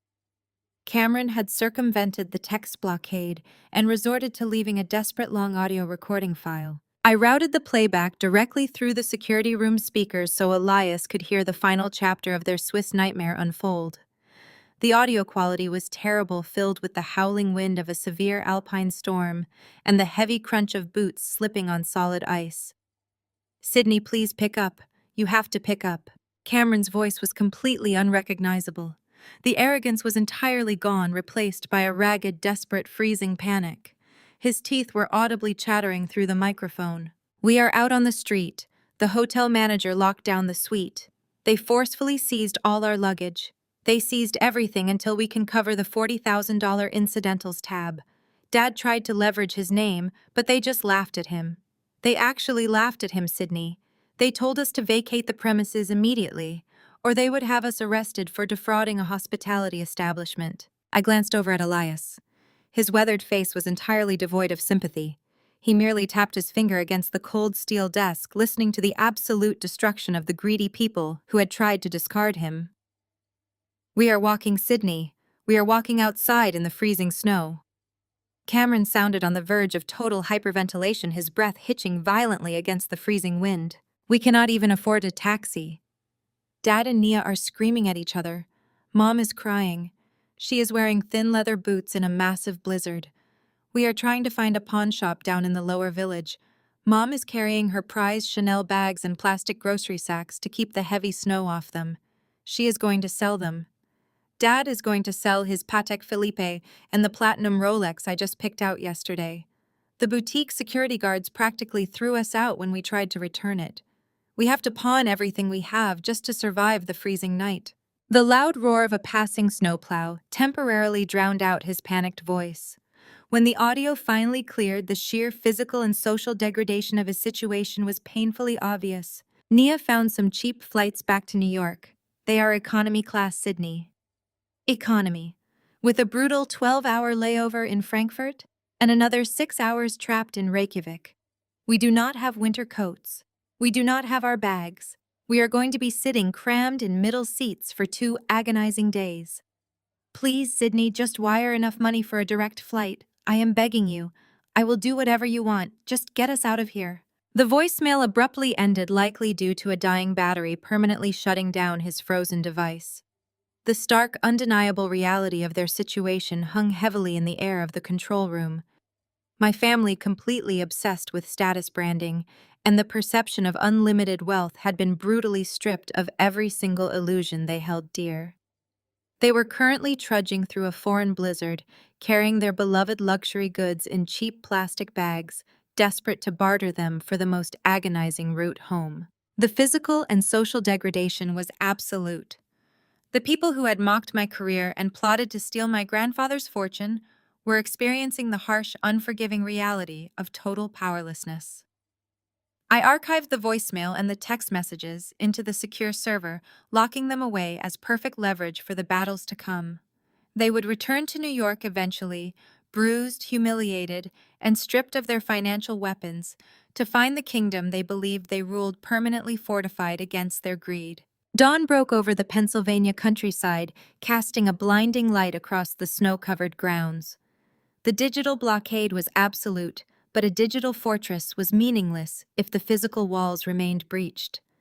Sylvia had spent decades cultivating a network of informants. The senior housekeeping staff were her personal spies, gossiping loyalists who reported every conversation back to my mother in exchange for secret cash bonuses. It was time to sever that parasitic connection. At 7 in the morning, I summoned the domestic staff to the dining room. They filed in, whispering among themselves, faces tight with suspicion. The head housekeeper, Beatrice, who routinely sneered at my presence, stood at the front, arms crossed in defiance. She was holding her mobile phone, preparing to text Sylvia a full report. I did not offer them seats. I stood at the head of the mahogany table holding a stack of pristine envelopes. I informed them their employment was terminated effective immediately. The shocked silence was instantaneous. I handed each staff member an envelope containing a severance check equivalent to 6 months of salary drawn from the newly secured trust. It was a staggering amount of money, but it came with strict conditions. They had 1 hour to clear out their quarters, surrender all keys, and hand over electronic access badges. Anyone found on the property after 8 o'clock would be arrested for criminal trespassing. Beatrice attempted to argue, citing decades of loyalty to Sylvia. I simply pointed to the door and reminded her that Sylvia no longer held financial authority over the estate. The staff took their envelopes and scattered. By 8:15, the mansion was entirely empty of my mother's informants. The internal purge was merely the first step. To completely secure the perimeter against a hostile breach, I required absolute, unyielding physical force. I utilized the secure communication terminal to contact Vanguard Protection Services, an elite private security contractor based out of Philadelphia. They were a firm utilized by ultra-wealthy individuals, requiring immediate, uncompromising tactical defense. I authorized a premium emergency retainer using the newly formed trust. Less than 2 hours later, a convoy of unmarked black vehicles rolled through the front gates. A team of 12 heavily armed, highly trained security operatives stepped onto the driveway. They moved with silent, synchronized efficiency. The team leader, a formidable former military contractor named Hayes, met me in the grand hall.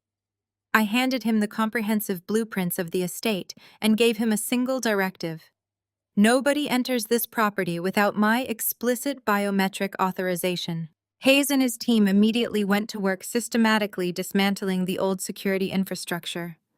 The outdated keypad entry systems on all exterior doors were ripped out and replaced with military-grade biometric scanners requiring dual-factor authentication.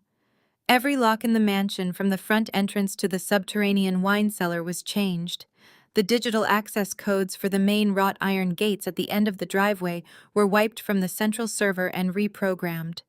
The old remotes, carried by Cameron and Donovan, were now entirely useless pieces of plastic. The fortification extended far beyond simple locks. The security team conducted a sweeping tactical assessment of the entire perimeter. They discovered and neutralized 3 hidden audio recording devices in the library and formal sitting rooms, cheap surveillance tools planted by Cameron to monitor Elias's conversations with attorneys. The operatives installed a highly advanced closed-circuit camera network around the perimeter, utilizing high-definition thermal imaging and motion tracking sensors. Every blind spot was eliminated. Every potential point of entry was hardened. I walked the perimeter with Hayes, my boots crunching in the fresh snow. The sprawling estate, once a vulnerable symbol of my family's unchecked entitlement, was rapidly transforming into an impenetrable compound. Hayes directed his men to reinforce the stone pillars supporting the main gates, ensuring they could withstand a direct vehicular impact. They stationed a permanent 2-man guard detail inside the heated gatehouse, armed with strict instructions to deny entry to anyone bearing the Wilson name unless I gave the direct command. We moved back inside, heading down to the security control room, where Elias was monitoring the rapid transformation on the screens. The old grainy camera feeds had been replaced by crystal-clear, high-definition panoramic views of the entire property. The new system was completely isolated from the primary internet network, rendering it immune to any remote hacking attempts Nia might deploy from her corporate firm. The final phase of the lockdown involved severing the remaining ties to the outside world. I instructed the security team to block all incoming calls from my family's known mobile numbers at the primary telecommunications hub. If they wanted to reach us, they would have to face the physical barrier of the main gate. The mansion was now a sealed vault, totally isolated and under my absolute command. I stood by the massive windows in the grand hall, looking out at the snow-covered driveway leading down to the heavily fortified gates. The transformation was complete. The gossiping spies had been banished. The locks were changed. The perimeter was secured by armed professionals. My family was currently enduring a humiliating journey back across the Atlantic, stripped of their stolen wealth and unearned pride. They were flying home in economy class, wearing cheap clothes fueled by rage and desperation. They fully intended to march right back into the mansion and demand the restoration of their kingdom. They would find the gates locked. They would find their access codes rejected. They would find armed guards blocking their path. The physical confrontation was inevitable, but the battlefield was rewritten. I built a fortress around Elias and the wealth he owned. The quiet girl they dismissed for 3 decades systematically dismantled their empire and locked them out in the cold. I watched the sun glint off icy trees, feeling a profound sense of calm.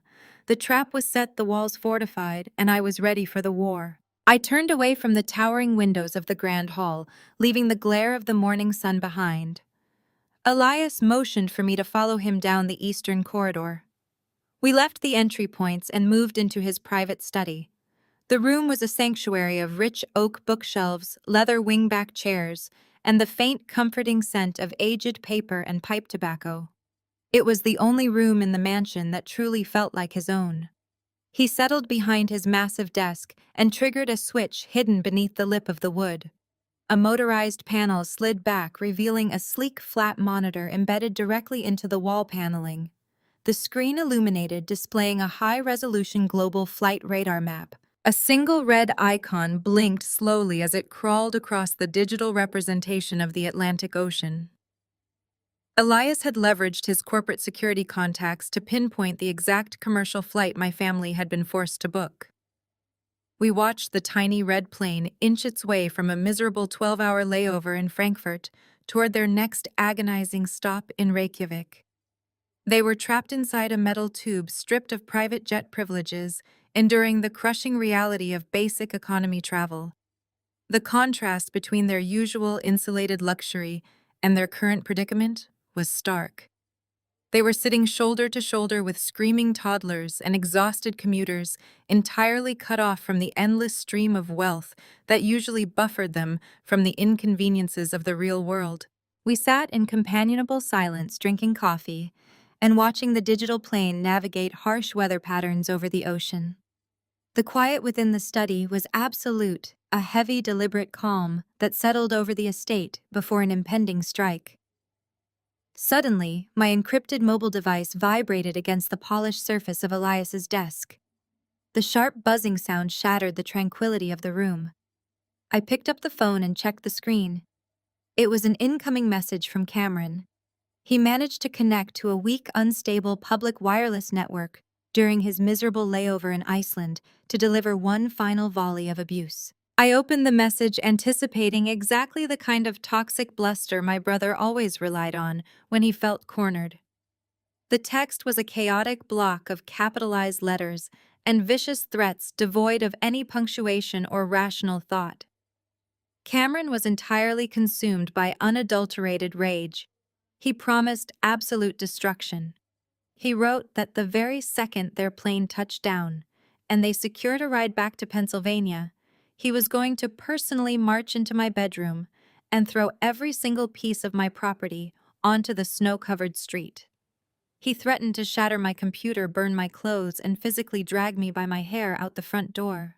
The message continued, plunging deeper into the delusion of his own authority. He declared that I was officially dead to the family. He promised that Sylvia and Donovan were currently drafting legal documents on airplane napkins to disown me permanently, severing my name from the bloodline and ensuring I would never see a single penny of the estate. He insisted they were returning to reclaim their house, their money, and their power, and that I would be left begging on the sidewalk for loose change. It was a spectacular display of completely blind arrogance.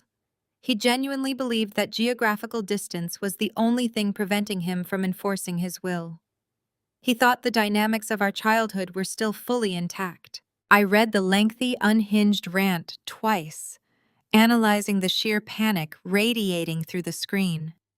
He tried to project dominance, but the frantic urgency of his words revealed his underlying terror. He needed to believe he was still the golden heir, the untouchable prince of the family dynasty. I looked across the desk at Elias. I tilted the phone screen toward him, allowing him to read the venomous threats his grandson had just transmitted across the globe. Elias adjusted his reading glasses, scanning the block of text. When he finished, he let out a short, dismissive breath and shook his head, utterly disgusted by the profound entitlement of the boy he had helped raise. "What is your response to that kind of infantile posturing?" Elias asked, leaning back in his heavy leather chair and steepling his fingers. I did not need to draft a lengthy legal rebuttal. I did not need to match his furious energy or engage in a pointless digital shouting match. The time for arguing was completely over. I tapped the screen of my mobile device, navigating to the digital keyboard. I bypassed the letters entirely and opened the symbol menu. I selected a single simple smiley face emoji. Nothing else. No words, no punctuation, no explanations. I pressed send and watched the tiny graphic disappear into the digital ether, traveling back across the Atlantic to strike Cameron's phone in the middle of a freezing Icelandic airport terminal. It was the perfect psychological weapon. That single smiling yellow circle would infuriate him infinitely more than any written paragraph. It was an absolute dismissal of his authority. It communicated that his threats were meaningless, his anger was irrelevant, and his perceived power was a complete illusion. I placed the phone face down on the desk and pushed it away. Elias let out a rumble of laughter, picking up his coffee cup. We returned our attention to the glowing monitor on the wall, watching the red icon begin its final descent toward the eastern seaboard. The digital blockade had crushed them financially. The physical fortification of the estate locked them out. Now they were flying blindly into a legal nightmare they could not even begin to comprehend. They believed they held the power. They thought they could simply walk through the front gates and demand obedience. The mansion was deadly quiet, filled with the heavy anticipation of the coming storm. We sat back in the chairs, perfectly secure within our fortress, and waited for the enemy to arrive. The wait concluded precisely at dusk. The glowing monitors in the security room flickered as the external motion sensors triggered an alert along the primary perimeter. Elias leaned forward, his hands resting on the edge of the mahogany desk, while I zoomed in on the high-definition feed, capturing the main entrance.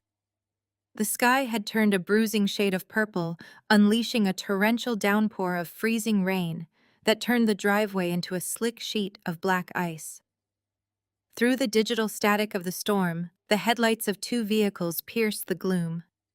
They were not the sleek, chauffeured black cars my family exclusively utilized for airport transfers. They were bright yellow budget taxis, battered and mud-splattered, their exhaust plumes thick in the freezing air. The vehicles ground to a halt right in front of the towering iron gates. The security cameras captured every humiliating detail in absolute clarity. The drivers kept their engines running, clearly eager to escape the desolate, weather-beaten estate. The rear doors of the first taxi swung open, meeting the harsh resistance of the driving wind. Donovan emerged first, stepping directly into a deep puddle of icy slush. His usually immaculate silver hair was instantly plastered to his skull by the freezing rain. He wore a thin, wrinkled cashmere sweater entirely inadequate for the plummeting Pennsylvania temperatures.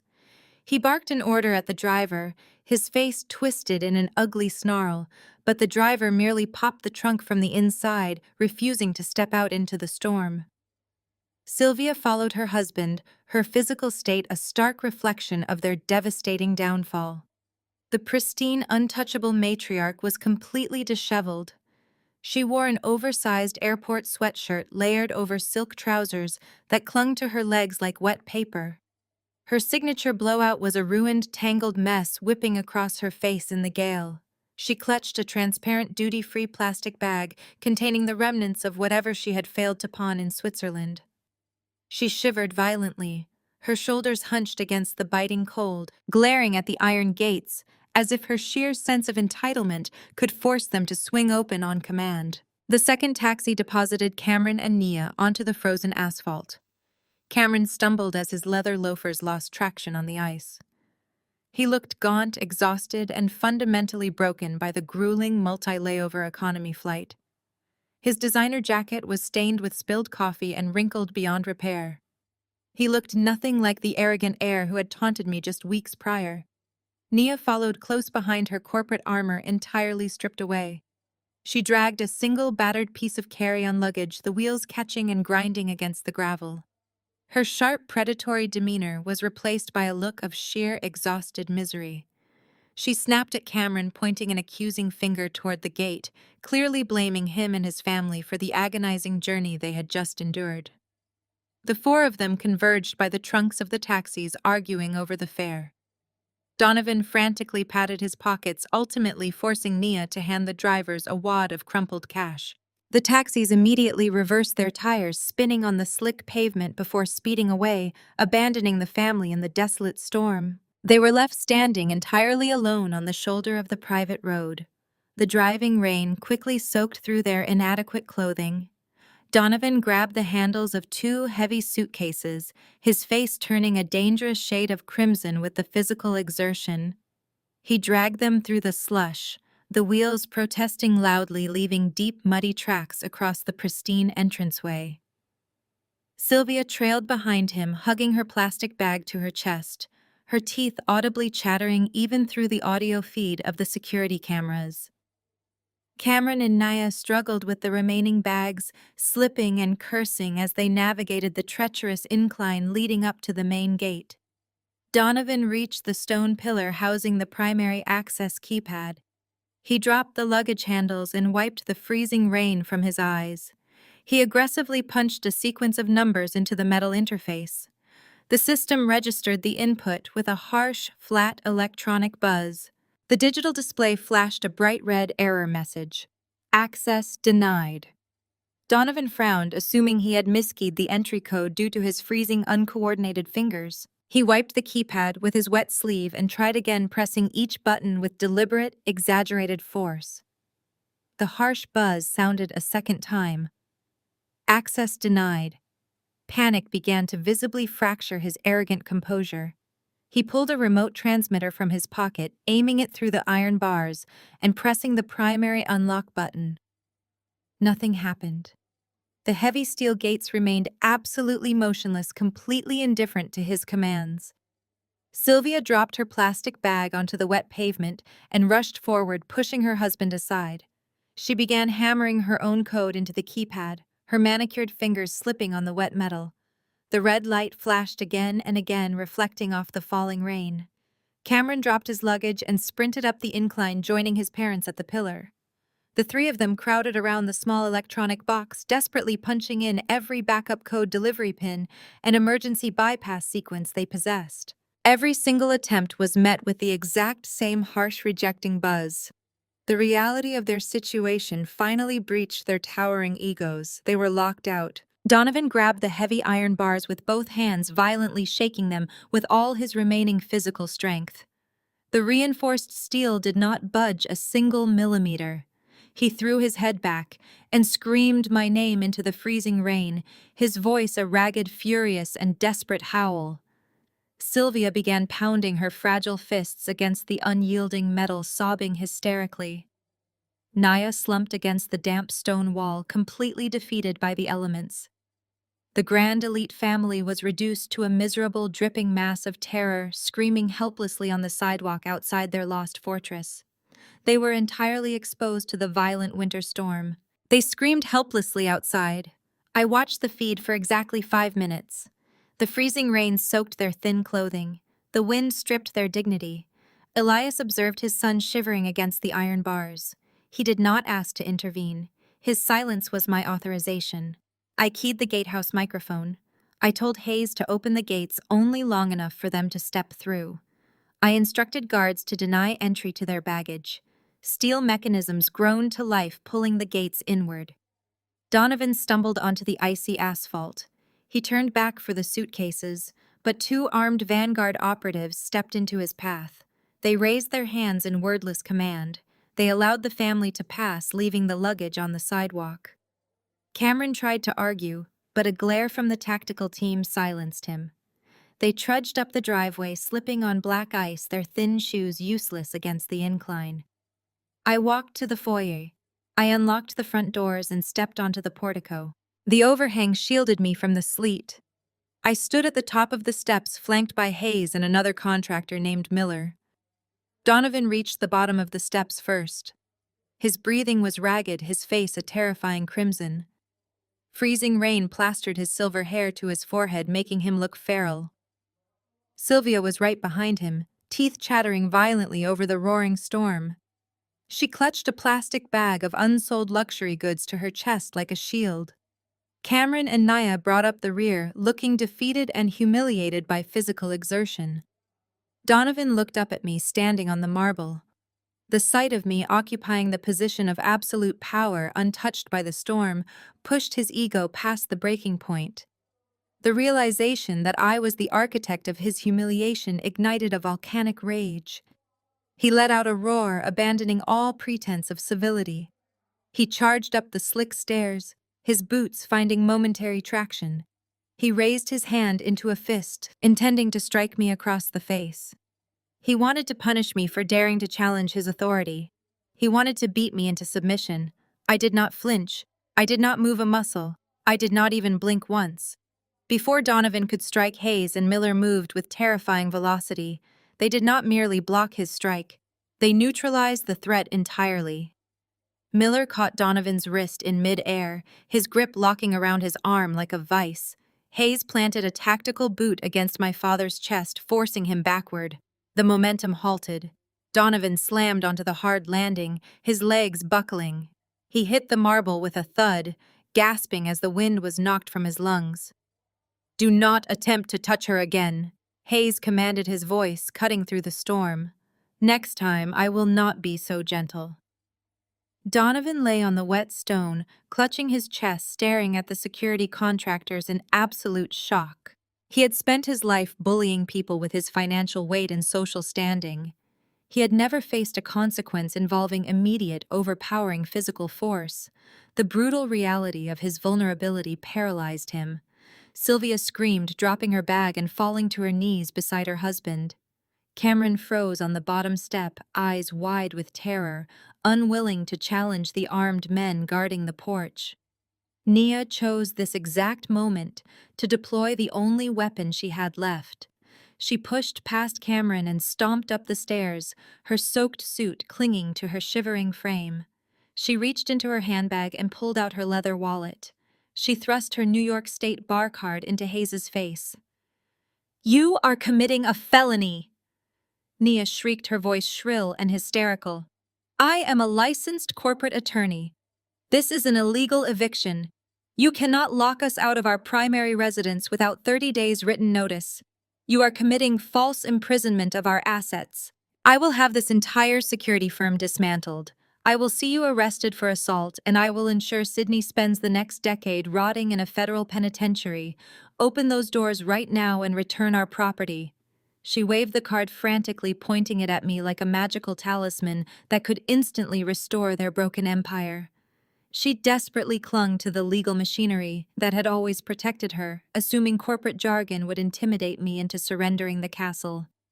I looked down at her shivering, pathetic form.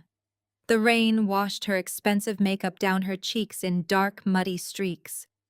I took one deliberate step forward, moving past Hayes, closing the distance between us until I looked directly into her panicked eyes.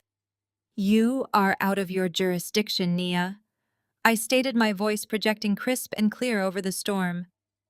"This property is owned exclusively by Obsidian Holdings. The deed transferred 48 hours ago. You do not have a lease. You do not pay rent. You are not legal tenants. You are unwelcome guests who have been formally trespassed from a private facility." She opened her mouth to argue, but I raised my hand, silencing her. Furthermore, I continued, my tone dropping to an icy register. "The assets you claim are imprisoned belong exclusively to Elias Sterling. You have zero legal claim to a single item inside this mansion. If you attempt to contact local authorities regarding an illegal eviction, I will gladly hand them the forensic accounting files detailing the $50,000 you and Cameron illegally wired out of a protected medical trust. Naya froze. The frantic waving of her bar card stopped abruptly. The legal bluster completely vanished, replaced by the chilling realization that she was entirely outmatched. She slowly lowered her hand, her fingers trembling violently from the freezing rain and the weight of her own impending ruin. "You have no power here," I declared, looking down at the four miserable figures huddled on the freezing marble. "You are trespassing. Turn around, walk back down that driveway, and never return." Donovan opened his mouth to argue, but words died in his throat. The mahogany doors behind me groaned as they were pulled wide open from the inside. Footsteps echoed from the entryway, cutting through the pounding rain. Elias stepped out onto the porch. The frail old man they had eagerly dismissed a month ago had completely vanished. In his place stood the formidable founder of the Sterling Empire. The vacant expression they banked their fraudulent enterprise upon was replaced by a look of terrifying lucidity. He wore a sharp, custom-tailored suit that fit flawlessly, paired with a crisp white shirt. The carefully constructed illusion of advanced dementia shattered the moment he crossed the threshold. The four figures on the steps froze in absolute shock. Donovan remained on his knees, his jaw slack, his eyes wide with a terror that surpassed the physical pain of his encounter with the security team. Sylvia let out a short gasp, her hands flying to cover her mouth as she stared at her father-in-law. The sheer impossibility of his appearance broke her cognitive processing. Cameron took a stumbling step backward, slipping slightly on the wet stone, his face drained of all color. He looked exactly like a terrified small child caught in a terrible crime. Nia simply stared, her legal threats evaporating into the freezing wind as her professional calculations frantically attempted to process this shift. She dropped her briefcase, the expensive leather slapping against the cold stone, paralyzed by the realization that her legal career was effectively over.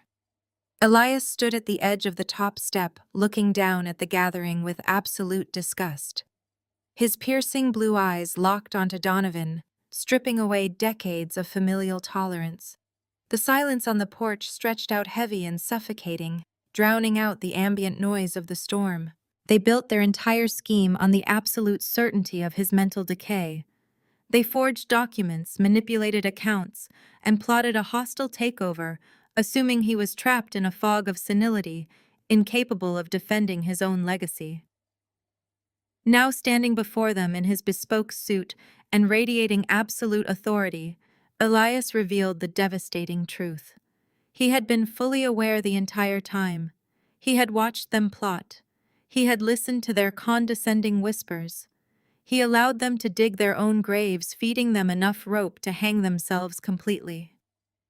"I have tolerated your monumental greed for decades." Elias began, his voice a resonant baritone carrying no trace of weakness. "I built this empire from nothing, relying on raw intellect and sheer willpower, hoping you would inherit my relentless drive. I watched you squander the opportunities I handed to you. I paid your debts. I ignored your pathetic attempts to elevate yourselves among people who despised you. I gave you every conceivable chance to prove yourselves worthy of the Sterling name. In return, you decided to circle my sickbed like a pack of starving vultures, waiting for me to lose my mind so you could strip the meat from my bones." Donovan scrambled to his feet, holding his bruised chest.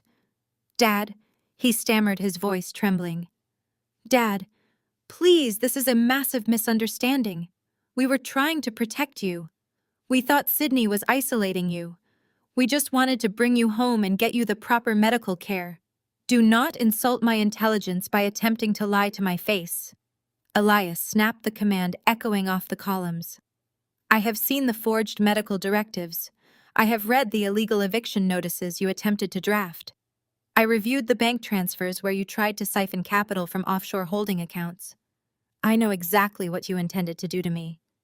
You intended to lock me in a sterile facility, drug me into compliance, and liquidate the empire I spent 50 years building. You thought I was a senile fool. You thought you could simply walk in here and claim the throne.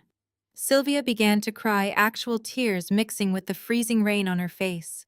Elias, please, she sobbed, stepping toward the stairs. We are your family. We are your blood. You cannot do this to us. We have absolutely nothing left.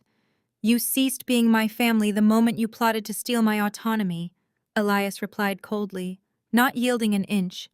You made a calculated decision to destroy me for financial gain. You placed a bet against my mind and you lost everything. Cameron tried to intervene, his voice cracking with desperation. Grandpa, it was not my idea. They made me do it. I never wanted to hurt you. I just followed their orders. Elias turned his piercing gaze to his grandson, his disgust deepening. You are a coward, Cameron. You happily drafted the documents that would have stripped me of my rights. You enjoyed the prospect of spending my money. You are weak entitled and entirely devoid of a moral compass. You deserve every ounce of the misery you are currently experiencing. The realization of their absolute failure crashed down upon them. They had not been outsmarted by a young assistant. They had been masterfully played by the patriarch himself. Elias had orchestrated this entire scenario using me as his proxy, while he gathered the evidence needed to execute them permanently. They had walked completely blindly into a meticulously designed and flawlessly executed trap. Every single text message, every frantic email, and every forged signature had been captured, categorized, and forwarded directly to the federal authorities. Elias reached into his jacket and pulled out a mobile phone. He looked at the screen, then back at the shivering group. He placed the phone back into his pocket and folded his hands in front of him. The flashing blue and red lights of emergency vehicles began to reflect off the heavy iron gates, illuminating the sleet. The distant wail of sirens grew louder. The police are on their way, Elias stated, his voice steady and resolute.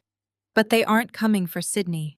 The heavy iron gates parted not for the shivering family on the pavement, but for the approaching convoy. 3 local police cruisers and a sleek, unmarked black SUV rolled through the entrance, their tires crunching over the icy gravel. The vehicles formed an impenetrable barricade behind the freezing family, trapping Donovan, Sylvia, Cameron, and Nia between the advancing officers and the tactical guards on the porch. At a nod from Elias, the security operatives grabbed the soaked, shivering trespassers by their arms and hauled them up the front steps. They forced them roughly through the mahogany doors and directly into the grand foyer. The dramatic shift from the freezing storm outside into the cavernous, heated entryway left the family completely disoriented and gasping for breath. Freezing water pooled at their feet, dripping from their ruined designer clothing and soaking into the priceless Persian rugs that lined the marble floor. I stood right beside Elias beneath the towering crystal chandelier, watching them shiver in humiliated silence. The federal agents strode purposefully into the foyer, flashing their golden credentials under the bright lights. Special Agent Vance took the lead, shaking the freezing rain from his heavy dark coat, before focusing his sharp, unyielding gaze directly on Donovan and Cameron. Agent Vance announced their official purpose with chilling clinical precision. They were actively executing federal arrest warrants for interstate wire fraud conspiracy to commit fraud and unauthorized access to protected financial institutions. He detailed the illegal transfer of $50,000 across state lines, a transaction executed from a luxury hotel room in Frankfurt. Vance explained that their cyber division had directly linked the foreign IP addresses to Cameron's mobile device and Nia's corporate laptop. The sheer weight of the federal charges hit the family like a physical blow to the stomach. Donovan's arrogant bravado completely evaporated into the warm air. He shrank back against the cold marble wall, his hands raised in a pathetic, trembling gesture of surrender. Sylvia whimpered softly, clutching her husband's wet cashmere sleeve, suddenly realizing that her elite social standing could not shield her from a federal indictment. Cameron began to hyperventilate wildly, his chest heaving as the armed agents moved closer to him. He pointed a shaking finger at his fiancée Nia, desperately attempting to shift the blame entirely onto her. He insisted she had orchestrated the entire financial maneuver behind his back. Nia squared her shoulders, her ruthless survival instincts immediately kicking in. She stepped confidently in front of the federal agents, using her most commanding courtroom voice to declare the charges utterly baseless. Before Nia could launch into a full legal defense, Elias raised a single hand, instantly silencing the vast room.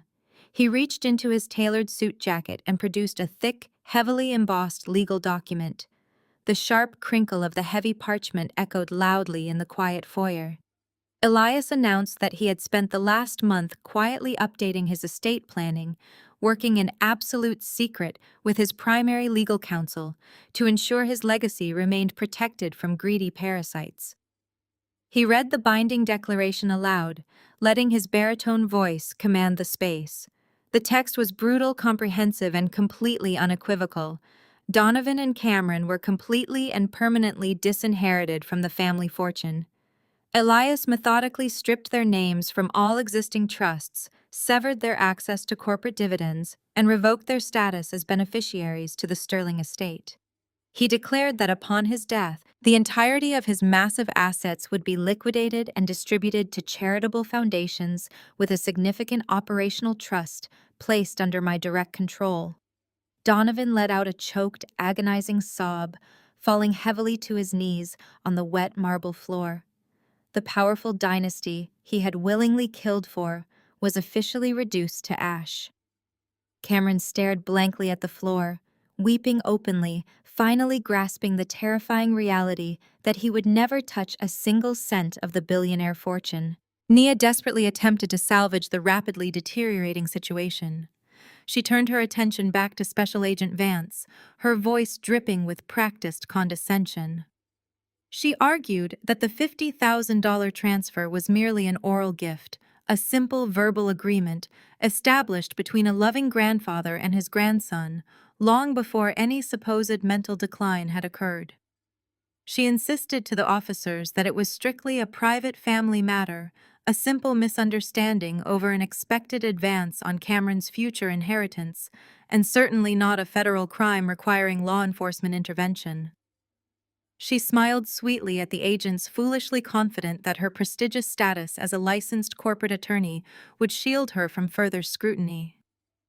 I walked slowly across the foyer, my heels clicking sharply and deliberately against the stone floor. I stopped directly in front of Nia. I held a single manila folder in my right hand. I pulled out the fraudulent $1 million loan contract. She had drafted the exact document featuring Elias's perfectly forged signature. I held it up high for the federal agents to clearly see, pointing out the date and the specific corporate seal Nia had illegally affixed to the bottom corner. Then I dropped the document directly at her feet. It landed with a soft, final slap against the damp floor. I informed the federal agents that Nia had deliberately used this forgery in a malicious attempt to leverage a hostile takeover of Obsidian Holdings. Nia looked down at the paper resting in the puddle of water. The color completely drained from her face, leaving her a chalky, sickly white. The realization hit her with the crushing force of a freight train. The federal agents immediately stepped forward, the metallic click of their handcuffs echoing in the silence. Nia collapsed onto the floor beside the forged contract. She broke down instantly, sobbing uncontrollably into her shaking hands. Her prestigious law career, her freedom, and her carefully constructed life were instantly over. She was going to federal prison. The complete legal and professional dismantling of the enemy was absolute and entirely devastating to watch unfold. Special Agent Vance secured the cold steel cuffs around Nia's wrists. The sharp metallic clicks echoed off the marble walls, finalizing her absolute destruction. Donovan ignored the arrest entirely. He remained crumpled on the freezing wet floor, rocking back and forth. He tightly clutched his damp hair, weeping openly about his lost inheritance. He babbled incoherently about the billions slipping through his fingers, desperately mourning the phantom wealth he had spent decades anticipating. His entire identity was tied to a financial dynasty that had just banished him permanently. I watched him wallow in his self-inflicted misery, feeling absolutely no pity. The time for familial mercy had expired long ago. I stepped away from the federal agents and approached my father. I reached inside my tailored blazer and withdrew a single heavy envelope. I dropped it squarely onto his lap. The thick manila paper landed with a dull thud against his soaked cashmere sweater. He stared at it, his red-rimmed eyes blinking in utter confusion. He lacked the cognitive function to process another strike. "Open it!" I commanded, my voice devoid of any emotion. Donovan fumbled with the seal, his shivering fingers tearing the heavy paper. He pulled out a stack of heavily notarized legal contracts bearing the seal of an anonymous holding company. He squinted at the dense legal jargon, unable to comprehend the massive numbers printed across the summary page. I did not give him time to decipher the text. "I bought out the mortgage on your primary estate 3 weeks ago using a private LLC," I stated flatly. "You defaulted on your secondary loan payments while gallivanting across Europe. I own your debt. I own your house. Consider this your 30-day notice of foreclosure." The words struck him with lethal precision. Donovan let out a hollow, agonizing gasp and collapsed entirely, his forehead resting against the cold stone floor in absolute despair. Sylvia shrieked, falling beside him and clutching the foreclosure documents as if she could erase the ink with her tears. Their social ruin was complete. They were bankrupt, homeless, and publicly disgraced. Across the foyer, the reality of the situation ignited a vicious implosion. Cameron turned his furious gaze upon Nia as Agent Vance hauled her to her feet. "You ruined me!" Cameron screamed, his face contorting with rage. "You drafted those fake contracts. You told me we would get away with it. You destroyed my life." Nia twisted against the federal restraints, baring her teeth like a cornered animal. "You spineless coward!" she shrieked back viciously, spitting the words in his face. "You authorized the wire transfer. You wanted the money just as badly as I did. You are going down with me." They lunged at each other, their previous alliance disintegrating into violent mutual hatred. 2 massive tactical guards immediately stepped in, grabbing Cameron by the shoulders and slamming him back against the wall. The federal agents physically dragged a thrashing, screaming Nia out through the front doors and into the freezing storm. The flashing police lights illuminated her final, humiliating exit. 1 year later, the harsh reality of their consequences had thoroughly cemented itself.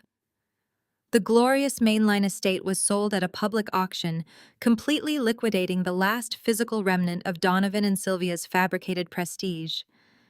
They now rented a cramped 2-bedroom apartment in a bleak industrial suburb. Their days were spent navigating bankruptcy court and enduring the crushing weight of their absolute social exile. None of their elite country club friends answered their calls. They were ghosts haunting the miserable corridors of their own devastating failures. Nia was permanently disbarred, her legal license revoked following her felony conviction for interstate wire fraud and conspiracy. She was currently serving a lengthy sentence in a federal correctional facility. Cameron had immediately filed for divorce, desperately attempting to distance himself from her radioactive reputation. However, the legal separation offered him zero protection. He was drowning in massive legal debts, permanently blacklisted from the corporate sector, and entirely isolated from the family wealth he had so arrogantly assumed was his birthright. Far above the miserable wreckage of their lives, I stood on the expansive glass balcony of my New York penthouse. The city skyline stretched out before me, an endless ocean of glittering lights and towering steel. The freezing winds of Pennsylvania were a distant memory, replaced by the warm, sophisticated atmosphere of my new reality. I had officially assumed the role of Chief Executive Officer for the Harrington Arts Trust, transforming a hidden legacy into a thriving global enterprise. I managed the priceless collection with absolute precision, honoring the true spirit of the wealth, while expanding our philanthropic reach across multiple diverse cultural institutions. The heavy double-glass doors directly behind me slid open smoothly and quietly. Elias walked out onto the balcony, his stride confident and steady. The crisp night air ruffled his silver hair. He held 2 crystal flutes filled with vintage champagne. He handed me a glass, his bright blue eyes reflecting the vibrant, endless city lights. He looked healthier and sharper than he had in a decade. The heavy burden of managing a treacherous, deceitful family had been entirely lifted from his shoulders. We stood side by side looking out over the sprawling metropolis we had conquered together. The silence between us was no longer filled with the heavy anticipation of a looming strike, but with the profound peace of an absolute victory. Elias raised his crystal flute in the crisp evening air. He turned to me, a genuine warm smile breaking across his stoic features. He reached out and gently clinked his champagne glass directly against mine. The sharp, clear chime rang out perfectly over the ambient hum of the city below. I took a slow, deliberate sip of the sparkling wine, letting the quiet, hard-earned triumph fully wash over me. Family isn't blood, I reflected, gazing out at the endless horizon. It's whoever is left standing beside you when the truth comes out. The story vividly illustrates that shared blood does not automatically guarantee loyalty, respect, or true family connection. We often feel obligated to endure toxic behavior simply because of biological ties. However, as this narrative demonstrates, blinding greed and entitlement will eventually expose their true characters. Real family is forged through mutual support, unwavering honesty, and standing together when the truth is finally revealed. We must learn to set firm boundaries to protect our own peace and boldly reclaim our narratives from those who seek to exploit us. Please share how you redefined your boundaries and kindly leave a comment below.